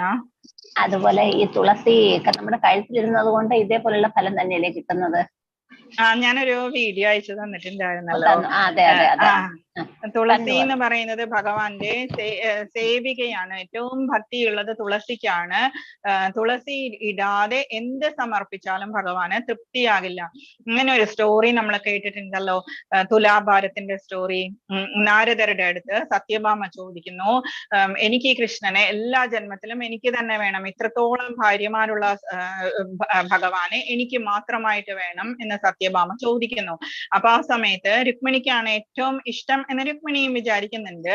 ആ സമയത്ത് നാരദര് വരുന്നു. നാരദരോട് സത്യഭാമ ഇത് ചോദിക്കുന്നു. അപ്പോൾ നാരദര് പറഞ്ഞു, ഈ കൃഷ്ണനെ എനിക്ക് തന്നോളൂ, ഞാനപ്പോ എനിക്ക് അത്രയും എനിക്ക് തന്നു കഴിഞ്ഞാൽ ഇനി എല്ലാ ജന്മത്തിലും സത്യഭാമയ്ക്ക് കൃഷ്ണനെ തന്നെ കിട്ടും എന്ന് പറയുന്നു. ഒരു വിചാരവുമില്ലാതെ സത്യഭാമ എന്താ ചെയ്തത്? ശ്രീകൃഷ്ണനെ നാരദർക്ക് കൊടുത്തു കഴിഞ്ഞു, വിറ്റ് കഴിഞ്ഞു. അപ്പം ബാക്കിയുള്ള ഭാര്യമാരൊക്കെ വന്ന് ബഹളം ഉണ്ടാക്കി, ഞങ്ങളുടെ കൃഷ്ണനെ ഞങ്ങൾക്ക് വേണം എന്ന് പറഞ്ഞിട്ട്. അപ്പൊ എന്താ ചെയ്തത്? നാരദർ പരമാപദര് പറഞ്ഞു, നിങ്ങളുടെ തുല്യമായിട്ടുള്ള ഈ കൃഷ്ണന്റെ വെയിറ്റിന് തുല്യമായ ജ്വല്ലറി എനിക്ക് തന്നോളൂ, ഞാനപ്പോ കൃഷ്ണനെ തിരിച്ചു തരാം എന്ന് പറയുന്നു. സത്യഭാമ എല്ലാ ജ്വല്ലറിയും കൊണ്ട്, അത്രയും ഉണ്ട് സത്യഭാമയ്ക്ക്, എല്ലാ ഭാര്യമാരും എല്ലാ സ്വർണവും എല്ലാം കൊണ്ടുവന്ന് തുലാഭാര തട്ടിൽ വെച്ചു. കൃഷ്ണനെ ഇരുത്തി. എന്ത് വെച്ചിട്ടും കൃഷ്ണന്റെ തട്ട് താഴ്ന്നു തന്നെ ഇരുന്നു. അത് കേട്ടിട്ട് രുക്മിണി ദേവി വന്നിട്ട് നോക്കിയപ്പോഴേക്കും ഇത് താണു തന്നെ ഇരിക്കുന്നു. രുക്മിണി ദേവി വേഗം പോയിട്ട് തുളസിയെ പ്രദക്ഷിണം വെച്ച് ഒരു തുളസിയില എടുത്തിട്ട് ഈ ഇതിൽ വെച്ചപ്പോഴേക്കും കൃഷ്ണന്റെ തട്ട് സെയിം ആയി, ലെവലായി, ബാലൻസ്ഡ് ആയി. അതാണ് തുളസിയുടെ മഹിമ എന്ന് പറയുന്നത്. അപ്പം തുളസി എന്താ ചെയ്യുക, നമ്മളുടെ ഭക്തി കുറഞ്ഞു പോയാൽ തന്നെ തുളസി ദേവി അതിനെ നമ്മളെ തിരിച്ചു കൊണ്ടുവന്ന് നമ്മളെ കൃഷ്ണ ഭക്തിയിലേക്ക് തിരിച്ചു കൊണ്ടുവരും. തുളസി പറഞ്ഞു കഴിഞ്ഞാൽ കൃഷ്ണൻ അത് കേൾക്കാണ്ടിരിക്കില്ല. അതുകൊണ്ടാണ് തുളസി എന്ന് പറയുന്നതിന് ഇമ്പോർട്ടൻസ് എന്ന് പറയുന്നത്. തുളസി മാലയൊക്കെ ഇട്ട് കഴിഞ്ഞാൽ, പക്ഷേ തുളസി മാല കണ്ഠത്തിൽ ഇട്ട് കഴിഞ്ഞാൽ, കണ്ഠിമാല ഇട്ട് കഴിഞ്ഞാൽ നമ്മള് ഇത് ചെയ്യരുത്. എന്താണ്, നോൺ വെജിറ്റേറിയനോ അതല്ലെങ്കിൽ ഓണിയൻ ഗാർലിക് ഒക്കെ അത് ഇട്ടിരിക്കുന്ന സമയത്ത് നമ്മളത് ചെയ്യരുത്. അത് മാറ്റി വെക്കുക, കഴിക്കണം. നിർബന്ധമുള്ളവരെ കുറച്ചു കൊണ്ടുവരിക, എന്നിട്ട് അത് ഇട്ടിരിക്കുന്ന സമയത്ത് അത് ചെയ്യരുത്. ഓക്കെ, ഹരേ കൃഷ്ണ മാതാജി. ഒന്ന് ചോദിച്ചോട്ടെ മാതാജി? പറഞ്ഞോളൂ. ഗോപിചന്ദനം എന്നത് വൃന്ദാവനത്തിലെ മണ്ണാണോ അതോ ദ്വാരകയിൽ? അല്ല, ദ്വാരകയിലെ മണ്ണ. എന്തുകൊണ്ടാന്ന് വെച്ചാല് ദ്വാരകയില് വെച്ചിട്ടാണ്, ദ്വാരകയിലെ ക്ഷേത്രത്തിന്റെ തൊട്ടടുത്തല്ല, കുറച്ച് ദൂരം ഉണ്ട് അത് അവിടെ പോവാൻ. അവിടെ വെച്ചിട്ടാണ് ഗോപിമാരെല്ലാവരും അവരുടെ ശരീരം ഉപേക്ഷിച്ചത്. വൃന്ദാവനത്തിലല്ല ഗോപിമാര് ശരീരം ഉപേക്ഷിച്ചത്, എന്ന് വെച്ചാൽ പ്രാണൻ ത്യജിച്ചത് അവര് ദ്വാരകയിൽ വന്നിട്ടാണ്. അതുകൊണ്ടാണ് ദ്വാരകയിലെ ആ ഗോപി താലാബ് എന്ന് പറഞ്ഞ ആ സ്ഥലത്തുള്ള മണ്ണാണ്, ഗോപി താലാബ് എന്ന് പറഞ്ഞ ഒരു ചെറിയൊരു ലേക്ക്, അതിനുള്ളിലെ മണ്ണാണ് ഈ ഗോപിചന്ദനമായിട്ട് ഉണക്കി നമുക്ക് തരുന്നത്. അപ്പൊ ആ സംഭവം അവിടെയുള്ള മണ്ണാണ്, വൃന്ദാവനത്തിലെ അല്ല. വൃന്ദാവനത്തിലെ മണ്ണിൽ കിടന്നുരുണ്ടാല് നമുക്ക് മോക്ഷം കിട്ടും എന്ന് നമ്മൾ വിശ്വസിക്കുന്നു. ഗോപിചന്ദനം പക്ഷെ ദ്വാരകയിലെ മണ്ണാണ്. ഓക്കെ, ഗോപികമാര് അധികം വൃന്ദാവനത്തിലാന്നല്ല കേട്ടത് മാതാജി, അതുകൊണ്ട് വൃന്ദാവനത്തിൽ നിന്ന് ലാസ്റ്റ് സമയത്ത് കൃഷ്ണനെല്ലാം പോയി കഴിഞ്ഞു, സ്വധാമത്തിലേക്ക് പോയി കഴിഞ്ഞ സമയത്ത് ഇവരെ എല്ലാവരെയും രക്ഷിച്ചുകൊണ്ട് അർജുനനാണ് ദ്വാരകയിലേക്ക് ഇവരെ എല്ലാം കൊണ്ടുവന്നത്. ആരുമില്ല രക്ഷിക്കാൻ, എല്ലാവരും പോയി കഴിഞ്ഞു. ആകെയുള്ളത് പഞ്ചപാണ്ഡവരാണ്. അപ്പൊ എല്ലാ ഗോപിമാരെയും കൂട്ടിയിട്ട് ദ്വാരകയിലേക്ക് വരുന്ന വഴിക്ക് വളരെയധികം മോശമായ സംഭവങ്ങൾ ആ സമയത്തുണ്ടായി. അപ്പൊ എല്ലാ ഗോപിമാരും അവിടെ കൃഷ്ണ എന്ന് വിളിച്ചിട്ട് അവര് പ്രാണൻ ഉപേക്ഷിച്ചു. അതാണ് ഗോപി താലാബ് എന്ന് പറയുന്നത്. എല്ലാവരും തീർക്കുകയാണ്, ലൈഫ് തീർക്കുകയാണ്, അല്ലാതെ മോശമായ കാര്യങ്ങൾ സംഭവിച്ചു എന്ന് നമ്മൾ വിചാരിക്കേണ്ട ആവശ്യമില്ല. അത് തീർത്തതാണ് അവര് ലൈഫ് എന്ന് പറയുന്നത്. കൃഷ്ണൻ പോയി കഴിഞ്ഞാൽ പിന്നെ ഗോപിമാർക്ക് അവിടെ ഒന്നും ചെയ്യാനില്ല, അതുകൊണ്ട് അവരും പോയതാണ്. Okay, Hare Krishna. Thank you Mataji. Hare Krishna. Hare Krishna Mataji. ചോദിച്ചോ. ഹരേ കൃഷ്ണ. തുളസിമാല ഇട്ട് കഴിഞ്ഞാൽ എന്ത് ചെയ്യരുതെന്നാണ് മാതായി പറഞ്ഞത്? തുളസിമാല ഇട്ട് കഴിഞ്ഞാല്, തുളസിമാല ധരിച്ചു കഴിഞ്ഞാല് നമ്മള് ഗാർലിക്, ഓണിയൻ പോലെയുള്ള സംഭവങ്ങൾ കഴിക്കരുത്.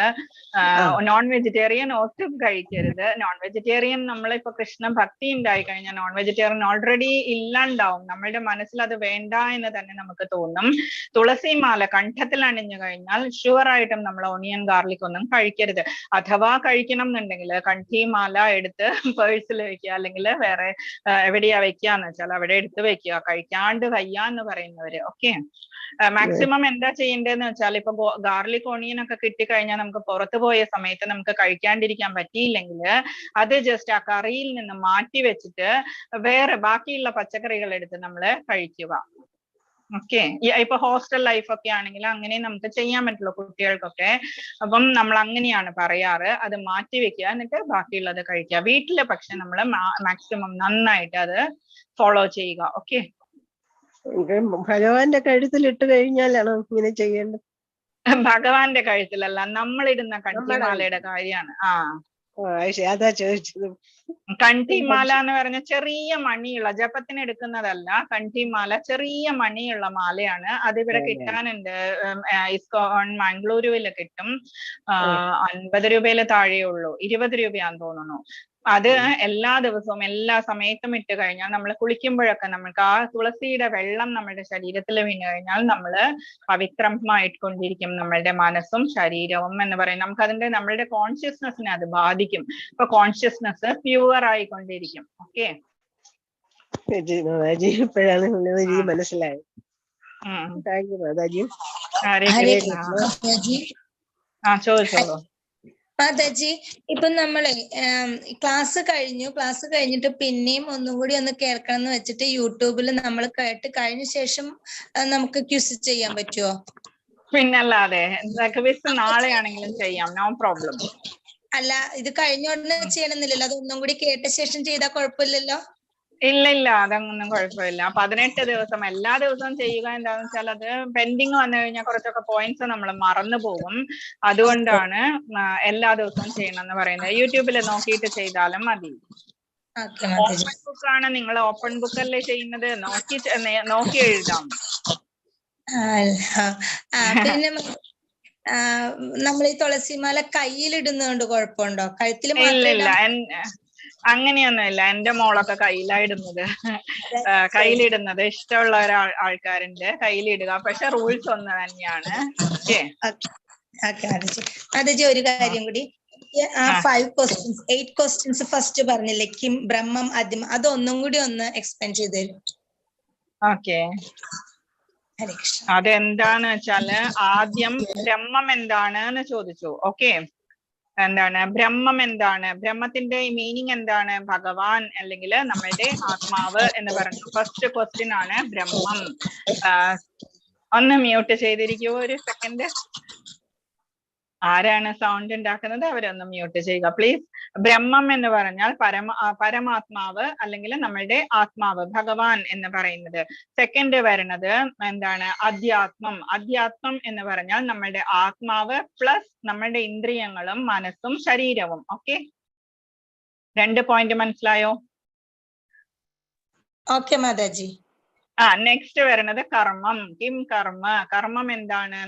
നമ്മൾ ചെയ്യുന്ന ഫലോദിഷ്ട കർമ്മവും സൃഷ്ടി കർമ്മവും കർമ്മം തന്നെയാണ്. ഓക്കെ, പിന്നെ വരുന്നത് അതിഭൂതം. അതിഭൂതം എന്ന് പറഞ്ഞാൽ ഭൗതിക പ്രകൃതി, നമ്മളുടെ പ്രത്യക്ഷമായിട്ട് നമ്മൾ കാണുന്ന ഭൗതിക പ്രകൃതി, നാശമുള്ള ചലനമുള്ള ഭൗതിക പ്രകൃതി.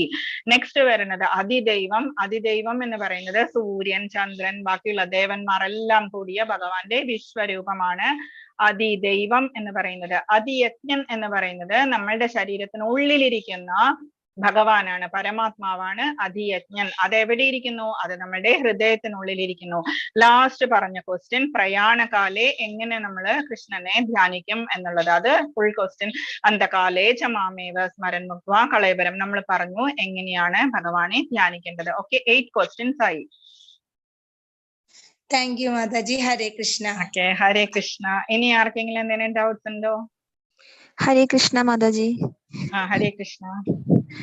മാതാജി, എന്റെ ഡൗട്ട്, മാതാജി ഇന്നലെ പറഞ്ഞല്ലോ നമ്മുടെ പുണ്യം ചെയ്യുന്നതിനനുസരിച്ച് നമ്മൾ ഉയർന്ന ലോകങ്ങളിലേക്ക് പോകുമെന്ന്. അത് കഴിഞ്ഞ് നമ്മുടെ പുണ്യം തീരുന്നതിനനുസരിച്ച് വീണ്ടും നമ്മള് ഭൂമിയിൽ ലോകത്തിലേക്ക് വരും. വരുന്നു. പക്ഷെ ഇന്ന് മാതാജി പറഞ്ഞത് അങ്ങനെയല്ലല്ലോ, പരമധാമത്തിൽ ചെന്ന് കഴിഞ്ഞാൽ പിന്നെ നമുക്ക് തിരിച്ചു വരേണ്ടി വരില്ല. അതിന് ബ്രഹ്മലോകം വരെയുള്ള ലോകത്തിലല്ല ഗോലോകം സ്ഥിതി ചെയ്യുന്നത്. ഗോലോകം നമുക്ക് നാളെ ചാർട്ട് ഞാൻ കാണിച്ചു തരാം. നമ്മളുടെ ബ്രഹ്മലോകം കഴിഞ്ഞാൽ മുകളിൽ വൈകുണ്ഠമാണ്. വൈകുണ്ഠം കഴിഞ്ഞാൽ അതിന് മുകളിൽ കൈലാസമുണ്ട്. കൈലാസം കഴിഞ്ഞു കഴിഞ്ഞാൽ അയോധ്യയുണ്ട്. അയോധ്യയ്ക്ക് മുകളിലാണ് ഗോലോകധാമം എന്ന് പറയുന്നത്. ഇതെല്ലാം നമ്മൾ ചെയ്ത പാപകർമ്മങ്ങളെല്ലാം ഭഗവാൻ ഒറ്റ സെക്കൻഡ് കൊണ്ട് ഇല്ലാണ്ടാക്കി തരും. എപ്പോഴാണ്? നമ്മൾ അന്തകാലേ ഭഗവാനെ ധ്യാനിച്ചു കഴിഞ്ഞാൽ. പിന്നെ ആ ഗോലോകത്തേക്ക് പോയി കഴിഞ്ഞാൽ പിന്നെയാണ് തിരിച്ചു വരവില്ല എന്ന് പറയുന്നത്. അതേസമയം നമ്മൾ ചെയ്ത പുണ്യകർമ്മങ്ങൾ കൊണ്ട് അല്ലെങ്കിൽ യോഗനിഷ്ഠയൊക്കെ കൊണ്ട് നമ്മൾ ബ്രഹ്മലോകം വരെയുള്ള സ്ഥലത്ത് പോയി കഴിഞ്ഞാൽ നമ്മൾ ഷുവറായിട്ടും തിരിച്ചു വരും. ഓക്കെ മാതാജി. പിന്നെ മാതാജിയുടെ ഡൗട്ട്, നമ്മൾ ഈ തുളസിമാല ധരിക്കുമ്പോ പീരീഡ്സിന്റെ ടൈമിലൊക്കെ ധരിക്കാമോ?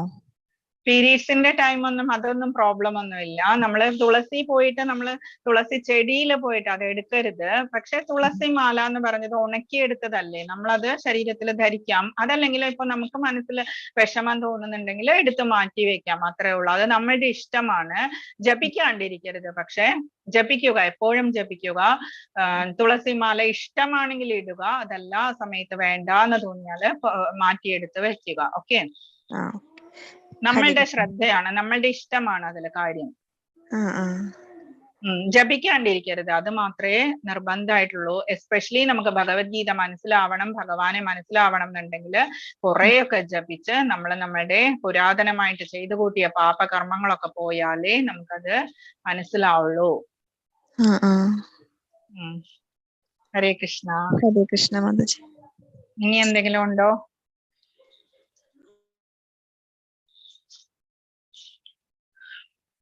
ഡൗട്ട്സ് ഒക്കെ തീർന്നോ?